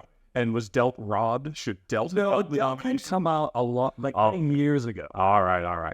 Well, anyway, yeah, I don't know anything about it. I'll play it someday. Draftosaurus, I can say, good choice, Ruel. It's actually a lot of fun. I very much enjoy it, and it's perfect. And a nice bit of variety, too, with the different maps and layouts and stuff. And then I know you played Las Vegas. Las Vegas is one of the best filler games out there, period. It goes in and out of print. I think it's actually out of print right now. It goes in and out. It's one of the best. Yeah. And I'll have to turn in my gamer card because I've never played it. But hey, we're here for a few days. I know you've got a copy. Maybe I'll play it. It is fantastic. All right. Well, here's the deal. I know you and probably none of you and nobody watching has played number 6 on the list. One of my personal favorites of recent years, Simplicity, which is such a smart little SimCity style building game. Here's the deal. It plays over 5 rounds, and it's a King Domino draft style thing where, whichever tile you grab is going to determine turn order in the next round. But the tile you grab that you're going to add to a communal city that you're expanding, you're also picking not only what tile it is, but where that tile can go in the grid.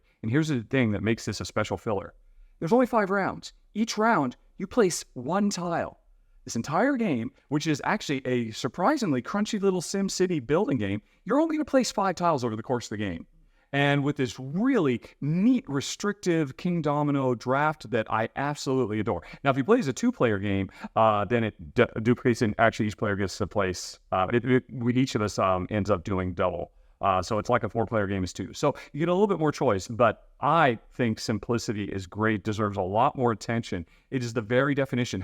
Where else could you get a crunchy SimCity game that you could play at any player count in under 10 minutes? I think it's a miracle of design. Number 6 on the list, Simplicity. Wow, so that is 2 games that I've never heard of. Chris's game and now Richard's Simplicity. Just based on the, what he said there and what I saw in that video, it reminds me a little bit of Quadropolis, a city building a game, sort of like that Sims style. But that one looks fantastic. I would love to play that one. If you had me at King Domino and Sim style building, I'm definitely interested in that. Have y'all even heard of Simplicity? Or am I the only one? No, he got me as well. No, Got Rado me. Got us got me all. there. Okay. Dang. Oh, he got a clean sweep. Yeah. Ray, you ruined that for me. So thanks a lot. Now, I'm so Richard's sorry. got one up on me again. Aha. Oh, ridiculous. But that one looks really fun. It Yeah. does. Cool. Yeah, no, that looks amazing. I love like city builder style games, but they are like historically these long, epic type of games, right? And I love that you place 5 tiles. That's fascinating. I have to try that. That's right up my alley. Same. Okay. So now we go on to our top 5 now, folks. We're halfway through. On to me. Chris, you're going to lead things off with number 5, please. I I will lead it off with number 5. Although seeing Richard in Dan's game room, Dan has a video that's a board game tour, and he shows his board game room, which is one of my favorite videos because he has a hidden door.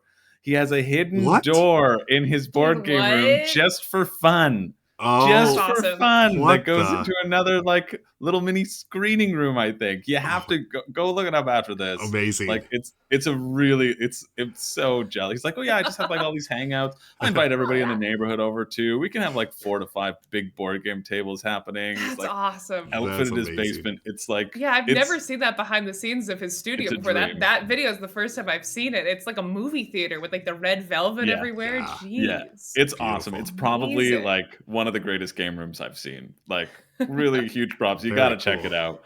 It's like, yeah, it's the dream. It's the dream. It is our Really. dream. The Our Game Boy dream, Geek is living the dream.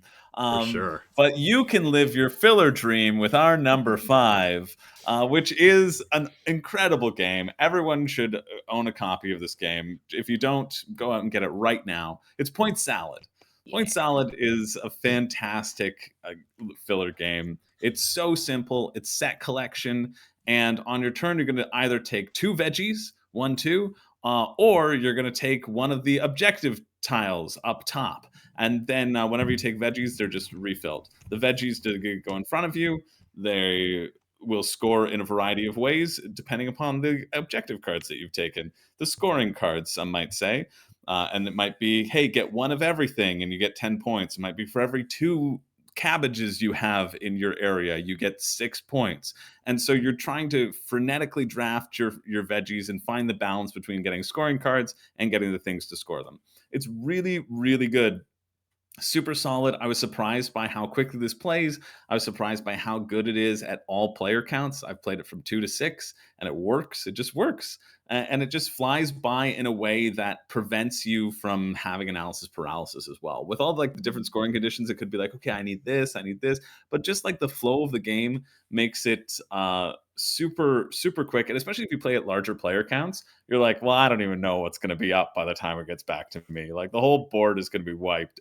All these veggies are going to be pilfered. So there's not a real sort of hate drafting idea in there. You can affect some people who are around you, but not really. It's a great game. I haven't played Point City, which I need to, because that also looks fantastic. But Point Salad is super good. I was so surprised by how much I enjoyed it when I played it, and was the sort of obvious choice to put on the list for me.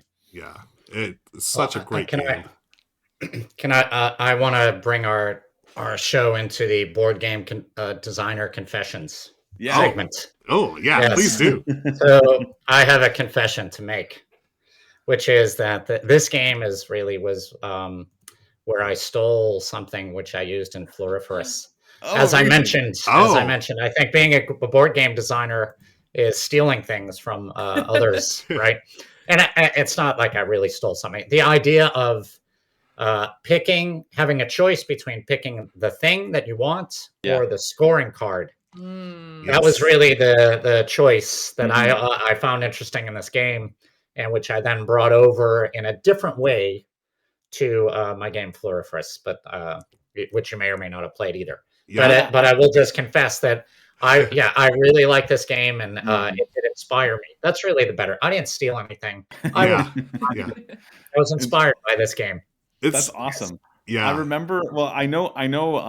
The Floriferous Pocket was just on Kickstarter. That sort of wrapped up, and I've never played Floriferous, but I hadn't read through the rules or anything. But this was the first time that I actually like learned the rules to Floriferous as I was going through, and honestly, I was like, man, when this topic came up, I was like, dang, I wish I played Floriferous because I want to put it on here Yeah. too. So it must be something about that style, right? Like Yeah. that feeling, that inspiration obviously was passed through, because I was like, oh, that's so cool with like the Yeah. different rows and stuff. It's so fantastic. And Steve, you're right. The word is inspiration, right? Because you were inspired by that. Because in Floriferous, you're going to pick either, your flower or whatever, or you can pick that scoring. So you do have that same choices in Point Salad. Do you take the resource, or you take the scoring, and then you walk along the path? And I love how you did in Floriferous, just like Point Salad did this here. Chris, I would recommend playing Point City. It's basically this with a little splendor mixed in. It's got that engine building thing to it. Really fun game. Everything I could possibly want, because I love Splendor. Yes. Okay. Let's move on to our number 4. Ray, it's up to you. All right, so I am picking another game by the exact same publisher. I am picking another Oink game for my number 4. And I think I've talked about this briefly on the channel before, but this is Deep Sea Adventure. Deep Sea Adventure is a push your luck game where you are all descending down from a submarine to try to get treasure down in the ocean. And the catch here is that you all have shared oxygen. So you see that little submarine board, those little white dots represent your cumulative oxygen that you all share together. And as you descend down into the ocean, you're going to be flipping over, you're going to be rolling a dice to see how far you move. And you're going to be deciding whether or not you want to pick up treasure at the location that you land, which almost always has treasure. And you can either decide to take it or leave it and continue down to try to get even better treasure.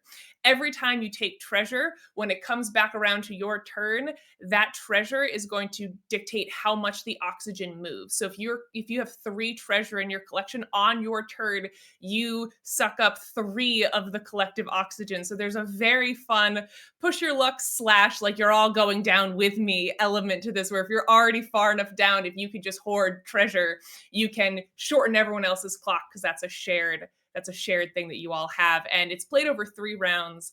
And one of the things I like about this, the reason I rank this higher than Scout, is there's a nice through line to this. You could play Scout, like several hands of Scout, kind of in a void, right? Eventually, whoever has the most points at the end wins. But what I like about Deep Sea Adventure is that if you die, if you don't make it back up to the submarine in time, because eventually at one point you have to decide, okay, I'm cutting my losses, I'm turning around, and I'm heading back up with the treasure I have.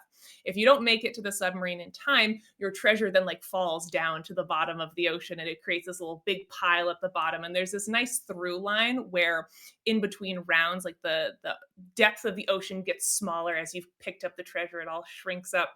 So I really like that. And I've also mentioned last time, I believe, when I talked about this game, that this game is my single favorite game to teach in the entire world, because without a doubt, every time I teach this to someone, they die. They don't understand the curve of just how quickly that oxygen goes away. Everyone's like, oh, this is easy, I'm going to just keep going. They always suffocate and die. But what I love about this game is that the way the point system kind of ramps up, the way the treasure becomes more valuable in the second and third rounds, it's really easy to come back and still win, even if you die in that first round. So it makes for a very satisfying teach and learning experience, right? I don't have to tell anyone. I don't have to harp on like, don't die. I let people die the first round. They learn for themselves, and then they can almost always have a decent shot at coming back in those second and third rounds. Again, super small, love an Oink game, and it plays in like, if you know what you're doing, it plays in like 15 minutes, maybe 20. But yeah.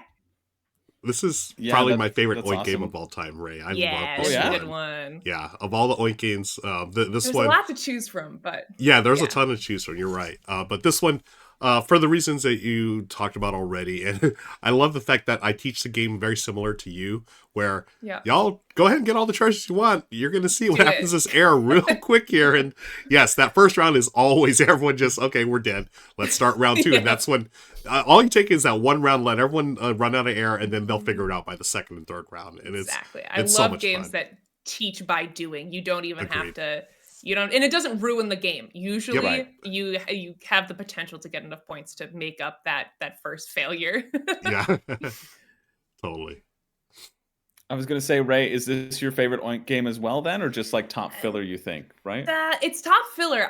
There are some party games by Oink that I like more. Like I love Fake Artist Goes to New York. I love Insider, which I would categorize slightly differently. But of their strategy games, Deep Sea Adventure is my favorite. Yeah. What I find interesting is...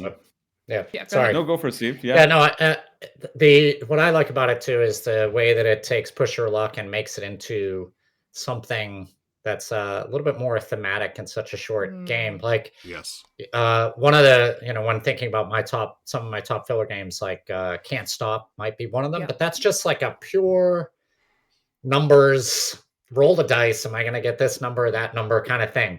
There's no theme whatsoever. And I don't know, Ink and Gold is another push your luck filler game. Like, I'm surprised actually thinking about the games that are on this list.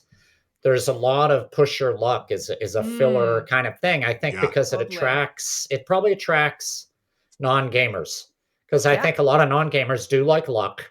And and I think they like the idea, like, oh, I'm gonna just keep going and maybe I die, Yeah, I also think that short playtime also plays into that, right? Like if you had a 3-hour push your luck game and you blow it all at the end, you're like, well, what did I just spend the last 3 hours for? But in games like this that are 15 to 20 minutes, it encourages you to be risky, which is where you get those fun, memorable moments in a push your luck game. So it's like the perfect genre for that mechanic, and that's a really good observation that a lot of those and thematically, like, oh, I gotta get back up, like I'm you drowning. Feel claustrophobic. You can kind of Yeah. feel like the oxygen leaving, and you get mad at other people because they're wasting it all, and you can kind of hop over other people. So there's a little bit of a spatial puzzle. It's fantastic. I love this game. Yeah, great. Yeah, Ink and Gold, I had forgotten about, but should have been on my list. Maybe should have made it. Like, Ink and Gold. You can change right now. I can change right now. Point salad, your cat. All those nice things I said about it, you're garbage. I hate you. But hey, that's what the post show's for. So, folks, be sure to click on the extended edition link below. You can see what we do live on Twitch. We, after we wrap this up, the recording, we hang out with the audience and we talk about the games that didn't make our list. So we'll have Chris talk more about Ink and Gold then. That's true. Yeah. But right now, let's go to number 3, which is going to be my choice. And this one, for me, I have a really interesting story about this one. A friend of mine, Jin, he's a friend of the channel as well, but he's a personal friend of mine. He gave me a copy of this game last year. He got it imported from Korea, and he said, this is one of the greatest games you'll ever play. I looked at it, I read the rules, I was like, meh, and it just sat on my shelf for 6 months or so. But then it wasn't until I met up with Amy and Maggie in Chicago before Gen Con. Amy and Maggie from Thicker Theme are also part of the channel here. They had a copy. They said, have you played this? I was like, I have not. And the game is Nana. It's been rethemed as Trio. And, oh my gosh, folks, this game, the way Amy and Maggie taught it to me, they just pitched it like this. Imagine Go Fish meets a memory game or concentration. Sounds horrible, right? But it's one of the funnest games you'll play. I absolutely adore this game. And what it is, you're trying to get a set of 3 cards that like numbers, like 3 7s, 3 8s, 3 2s, whatever. And you're doing that by, on your turn, you could take 3 actions, or one of 3 actions, and you could repeat them. You either play your highest or lowest from your hand, you ask your opponent to play their highest or lowest, or you go to the yard there and pick one of those cards and turn it over.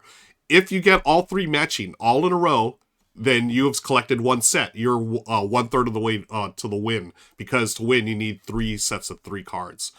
That's the entire game. It doesn't sound like much, but oh my gosh, I never thought Go Fish would be fun. This is so much fun. Michelle and I play this at 2 players. I play up to 5. It's wonderful at 5. It's pretty good at 2, but I definitely, with more players, it's funner. But this has got that thing. We talked about this with Scout, where you set your cards in a certain order, you cannot move them. But here, to me, it makes sense.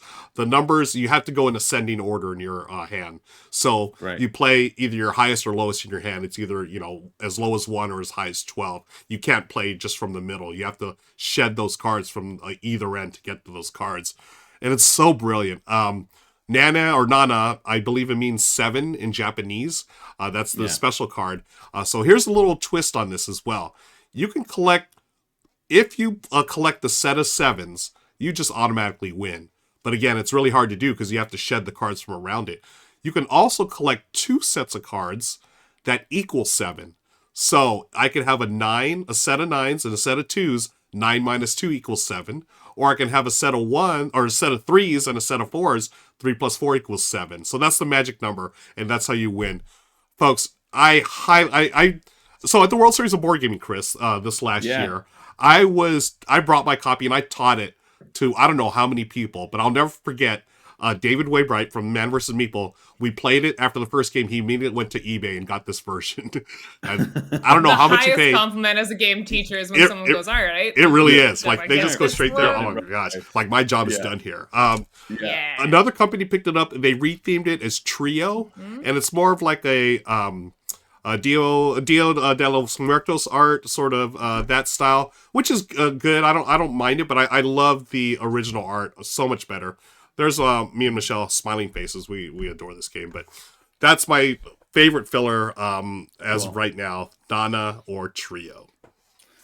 Yeah, I know how much you love this game. I still need to play it. I haven't played it. Oh my god.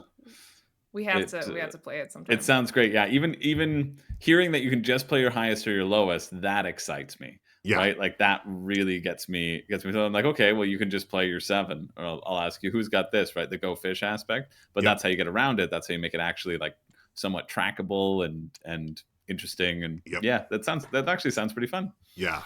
I was very happy. I got to teach this to John D. Clare, one of my favorite designers. He was at World Series of Board Gaming. Oh wow! I was like, I don't know. I mean, I don't know how he'd react. He loved it as well. We had a great time with it. So it's been a hit with everyone I've showed. So I'm very happy with Nana or Trio. Yeah. But we've got 2 other games to talk about. Steve, you got our number 2.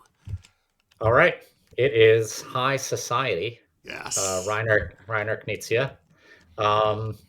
This just boils down an auction game to like the most basic fundamentals, right? It's just a pure auction game, and it's nice and quick.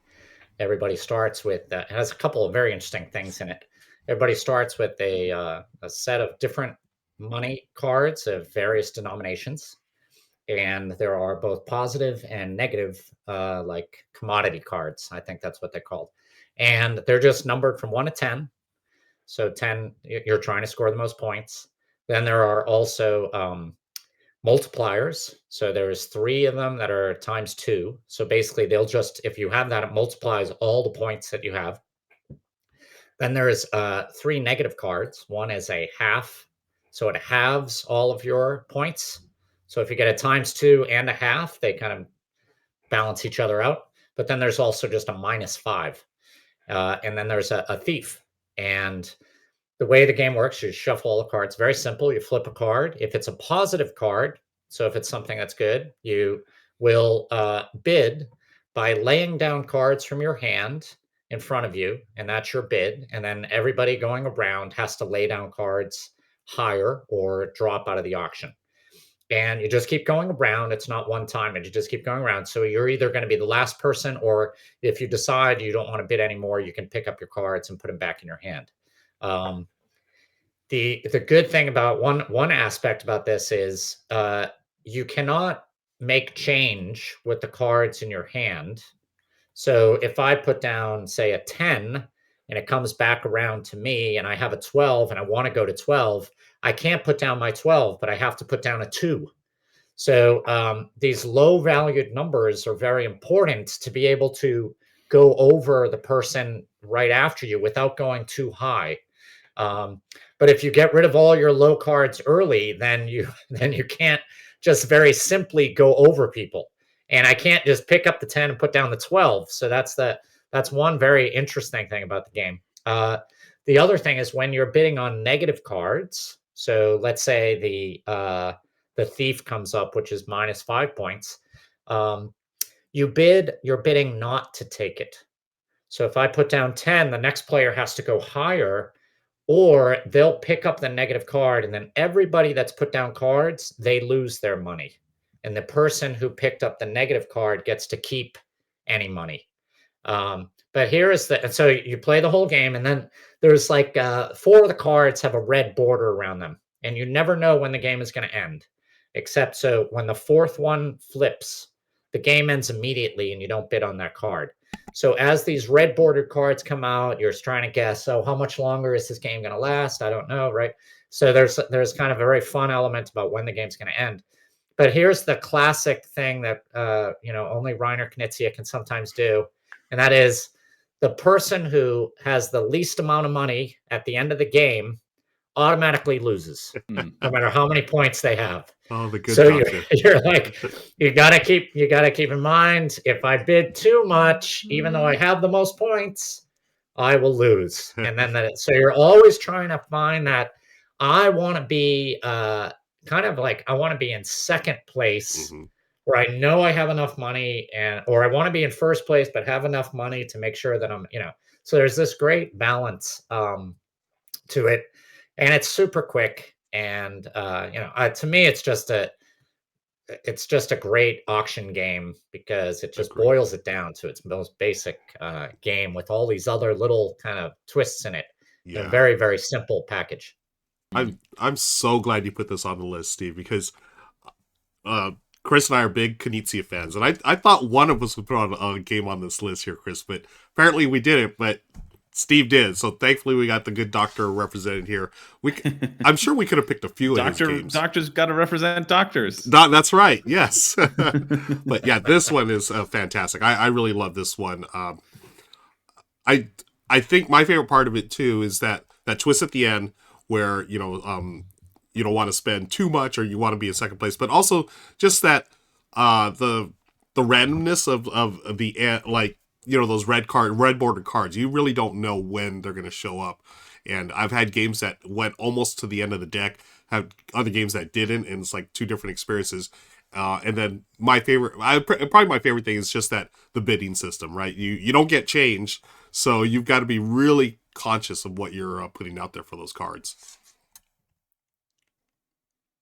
Yeah, nice. It's I always am debating between this and QE. Have you played QE, QE is Steve? Oh Yes. Oh, I have. It's more I chaotic. like it. Yeah. QE's super chaotic. Right. I should have thought about that for this list. That would have been a good.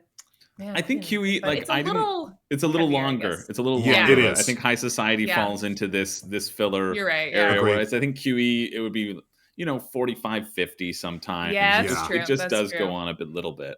Yeah. As you go around and say, what $1 kajillion are you bidding? Yeah. Yeah, QE's got that whole, like, it's so much metagame in QE too, especially if you're playing with the same group again. It's like our game's extended way longer than like 30 minutes. Yeah, for sure. Yeah. But yeah, High Society is great. I also had this on my short list. High Society is Uh, fantastic. Nice. Okay, that leaves us one more game. Richard with his friend, our friend Dan. Let's see what they've got. All right, everybody. I am back with Dan, and let's see. What did they just talk about? Chris has Point Salad. I think we both played that. Yeah. Brilliant game. Love it. Absolutely. Chris, maybe the best choice you have ever made so far on the channel, I have to say. Although, honestly, as a two-player game, I mean, that drafting can be really super cutthroat. It was maybe a bit too much for me and Jeff. I almost put its sequel, Point City on the list, but I think it was just a little bit over the line as far as fillers go. Yeah. But Point Salad, Point Salad, definitely one of the best. Yeah, if you want to make enemies, as I know Chris often does, that's an excellent choice. Deep Sea Adventures for Ray, I've never played. You have, right? Tiny little fits in your pocket box. It's a push your luck game. It's fun. It's easy. It's one of those small little oink games. Yep. I like it. I think I rated it like a 7.5. It's a good little filler, pull out of your pocket, easy to teach, press your luck. You're going into water. Yeah. I'm thinking it must be Oink's biggest game because it seems like it's the one that everybody knows. Our most popular. Yeah. And then Ruel had Nana/Trio. I don't know what either of those are. So I look forward to watching this video later. And then Steve at number 2 had High Society. Yes. That's Knizia, right? Knizia auction game. One of his his auction trilogy, as I recall, from back in the day. I have played it. It is my least favorite. In fact, I don't like it at all. And you'd have to pay me to play the thing because, well, I think it's clever. Memory plays way too big an element. If you've got one person at the table who's actually keeping track of what everybody's done, they win. And then suddenly everybody has to do it. Am I right? I tend to love Knizia games. This is not one of my favorites. Steve Finn, we apologize. But maybe we'll make up for you by talking about number 1 on the list. And by the way, folks, if you want to hear what this man thinks, and because he's got a lot of experience with filler games, and he's played more of these than I have, stick around for the extended edition. If you don't know what that is, follow the links down in the show notes. You can jump direct to the extended edition, hear what my number 1 is, and then in the post-show of the extended edition, I'll tell you about a bunch more of mine. He'll tell you about a bunch of his, too. So you're getting so much filler goodness today. But for number one on the list, I don't think I get too much pushback if I were to say it is Fantasy Realms or Marvel Remix or Star Trek Missions. Pick your poison. Personally, I prefer Actually, I have to admit, I like Marvel the most because it's the most strongly thematic. But Star Trek Missions, Jen liked a lot more because we're both Star Trek fans. But hey, if you just want straight fantasy, any of these games are so brilliant. Such a fast game, no matter the player count. Play a card, discard a card. Oh, I'm giving everybody else the cards that they want. I'm trying to get those combos, and it's over in under 20 every time, even if it's first time and everybody's learning how to play the game. Brilliant. I wouldn't put Red Rising from Stonemaier, which is kind of a spin-off as well, because it's bigger. It is no longer filler. If you want a non-filler version of Fantasy Realms, check out Red Rising. But either way, if you want sci-fi, if you want comic books, or if you just want high fantasy, the Fantasy Realm series, let's say, is an excellent choice in my opinion, and I don't think I disagree. No, I like out of those. I'm not huge on IP on either of the other two, but I still like the Marvel Remix one the best. Yep, I kind of agree. Okay, folks, that was it. Back to everybody else. See you in the post show. So yeah, Fantasy Realms, a wonderful choice. I absolutely love Fantasy Realms. I have played Red Rising. That is like the next step as far as that game system. Obviously inspired by it, but something about Fantasy Realms I've always enjoyed just how quick it plays, and there are a ton of decisions to make. One thing that I never play without it is the app, because the app makes scoring so much easier, because there's a bunch of different scoring things you need to keep track of in that game. But good choice, Richard, and want to thank Dan for joining us today as well. Don't forget to click the show notes below, folks. There's going to be all kinds of links to the extended show, to Dan's Kickstarter, and also Dr. Finn's Kickstarter, too, for his new company, Pipnetic, and new game, Scribble Me. Maybe that'll be on the party games. Scribble Me This. Scribble Me This. Scribble Me This. Scribble Me that. Scribble Me This. Scribble Me that. Yeah. So there you go, folks. Top 10 filler games. Want to thank Richard for welcome back to the U.S., Richard, by the way. And thanks as always to my co-host and Steve Finn. Thank you so much for your time and for hanging out with us talking about all these great games. Thanks for having me. That was awesome. And that'll do it for episode 84 of the R&R Show, folks. Thanks for watching. See you later. So long. Bye-bye. And hello. We're back. The post show. Yes, the post show. Woo! So why don't we, we're going to start off with Richard and Dan. They've got their games that didn't make the list. Richard, take it away. Okay, welcome to the post show.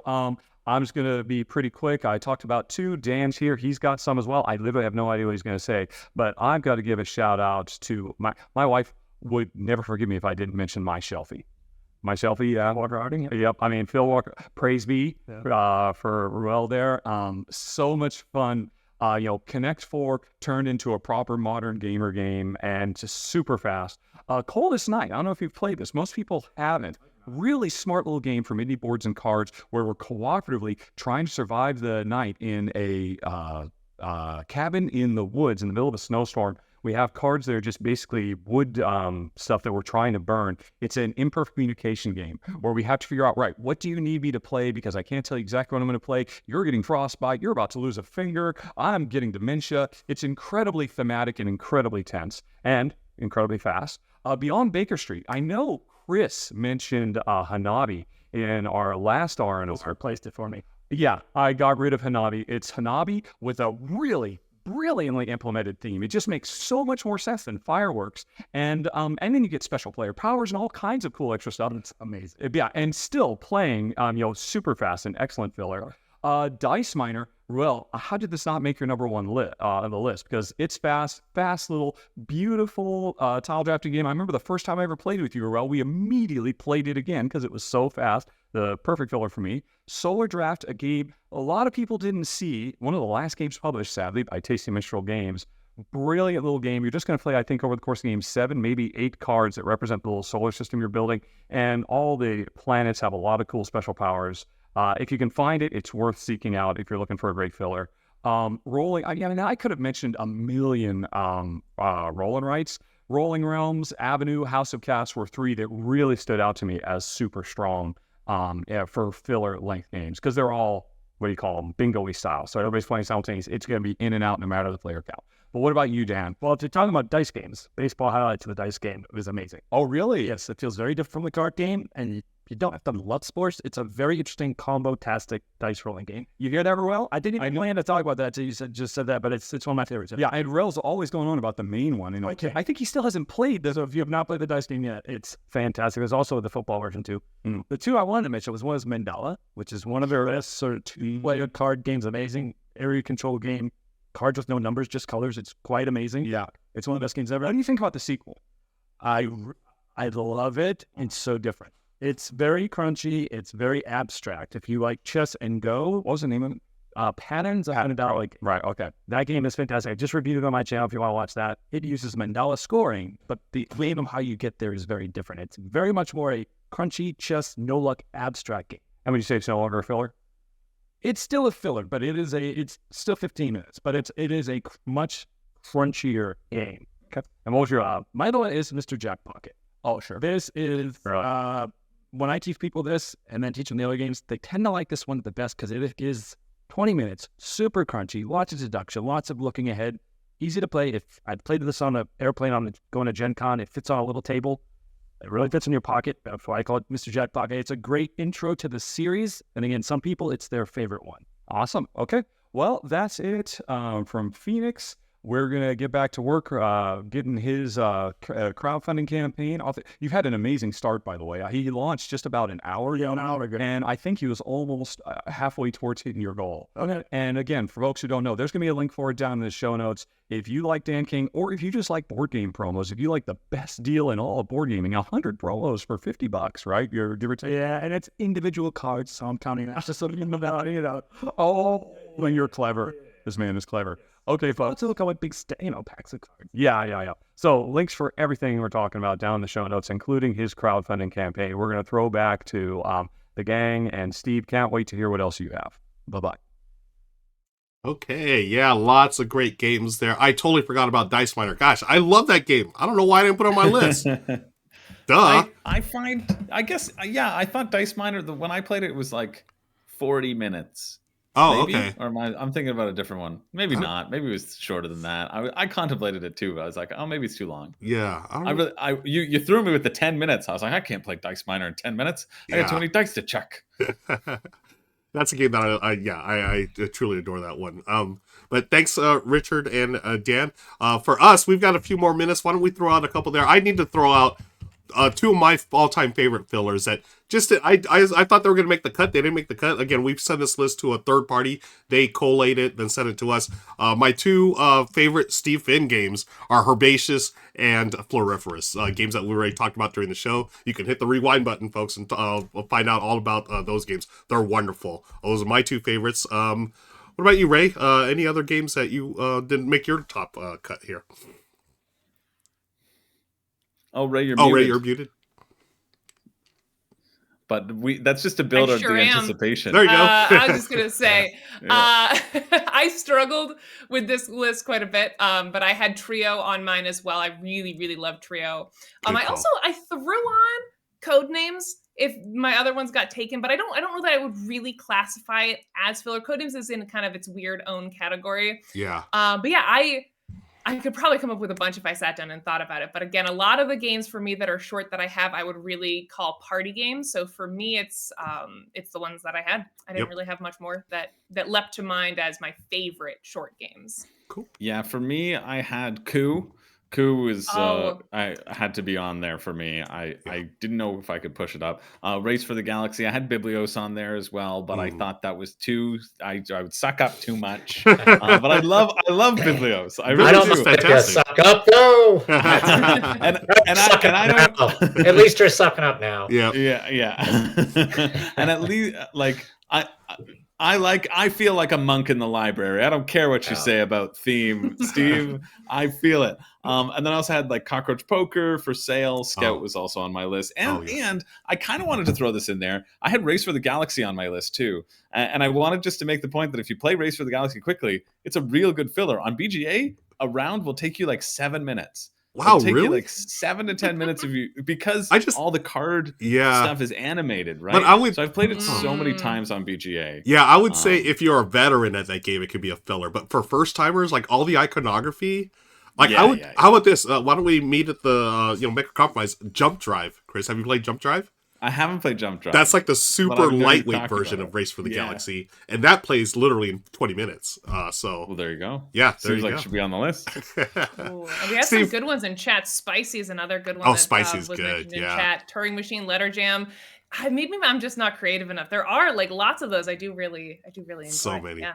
What about you, They're Steve? good. Any ones that you wanted to talk about that didn't make our final Well, list? actually, by talking right now, as I just am remembering a game that I actually used to like a lot, and I'm trying to remember the name of it, and maybe you can help me. It's like, I Ooh. think it's in the line of Jump Drive, but it's like Battlestar Cruiser or Battleship Cruiser, or does anyone know what I'm talking Galactica. about? Oh, Yeah, Was Very that- short, make very short Battlestar Galactica. Gonna make that joke. No, it's not that. Uh, Oh, I can't say what it is, but there's like there's like 30 cards for everybody to choose from, and then everybody chooses a deck of cards. Yep. And you have like 7 cards in your hand, and they all have different powers. And it's Battleship Cruisers. It's in the universe I thought of Jump Drive, but but maybe I'm wrong. I'd have to. Oh, It sounds familiar, I'm sorry though. to end like this. Yeah. I believe it's called Battle Cruisers. Oh, is it yeah, Eminent Battle Domain? Cruisers. Yes. Did you look it up? Yeah, Eminent Domain. That's what Thank it is. you, It's Jeremiah Battle Blob. That Cruisers. was Jeremiah Yes. Blob. Yeah. Yes, Jeremiah Blob. Battle Cruisers Eminent Domain. It's a game that I was just reminded about right now, and I realized that was a really fun game. I haven't played it in many, many years. Yeah. And I mentioned in the pregame show, Ink and Gold. I think that's another one I would have said. Ink and Right. Gold is so good. It's so funny to push your luck. Fantastic. Like I always get crushed. Yeah. I get crushed. Nice. Hey, we've reached our limit here, folks. It is 2 hours in. Thank you all again for joining us today. Again, a big shout out to Steve for joining us. Don't forget to click on the link that I'm going to drop in the chat. Or did I drop it in chat? I did drop it in chat. But one more time. Follow Drop the it again. campaign for Scribble Me This and Pipnetic. I'm going to click on this link. Wow, you got a bunch more supporters now. Look at that. Okay. I haven't seen them. I'm Okay. very curious. I'm going to get off and check it out. Yeah. So, and if you're watching the extended show, don't forget to click on the links below for stuff. Chris, Ray, anything you want to shout out before we get out of here? No, shouting out Pipnetic and Scribble Me This. Yeah, that sounds like a fun game. This was a really fun episode. It flew by. Thanks for having it fly by, Steve. It was really fun having you on and chatting and hanging out. Just really lovely. Yes. Thank And you. thanks, It's a chat, great- for being here. Yes. Great questions from Yeah. chat. Way to go. Really, Great that's job, really- chat. What about you, Ray? Anything you want to shout out before we get out of here?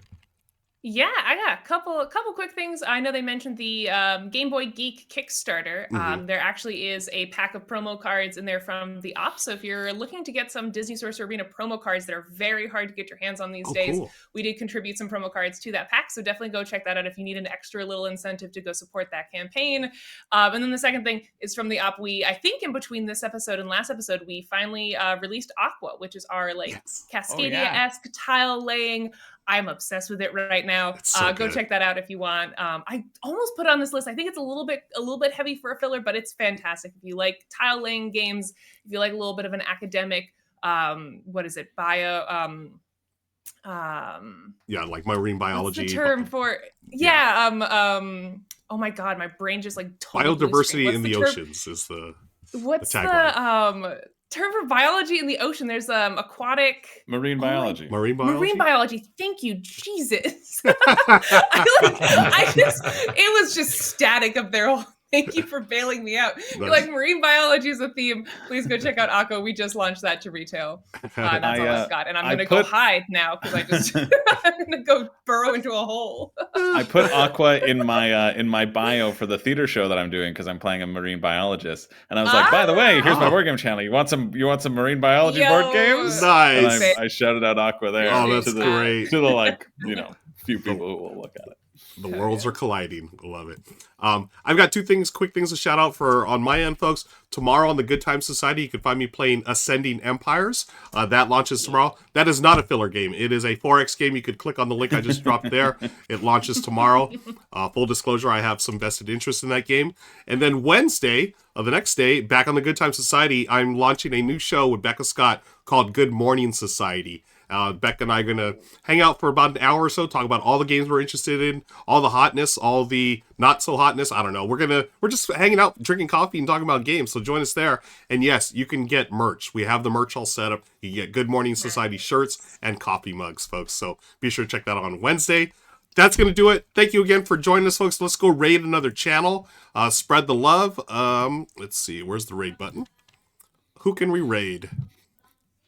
And go check out Dr. Finn's games on Dr. Finn's site. What's your site? It's just simple. drfins.com.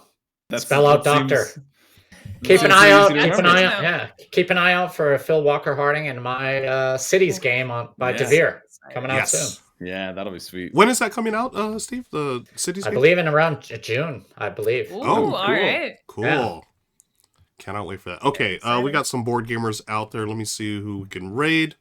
Board games. Anyone know Fun Fox Games? I've never seen this channel before. I don't know them. Are they? Let's rate them and see. We're gonna rate them and see. There we go. Start raid. Boom. Let's do Done. it. Rating now. 10 seconds. Thanks again, folks, for hanging out, and thanks to all of y'all for just being cool people. We really appreciate it. I really hope that this isn't a board game channel and it's something really weird. Oh, Let's no. see. We're gonna find out. It says board games. We're rating right now. I hope it's board games.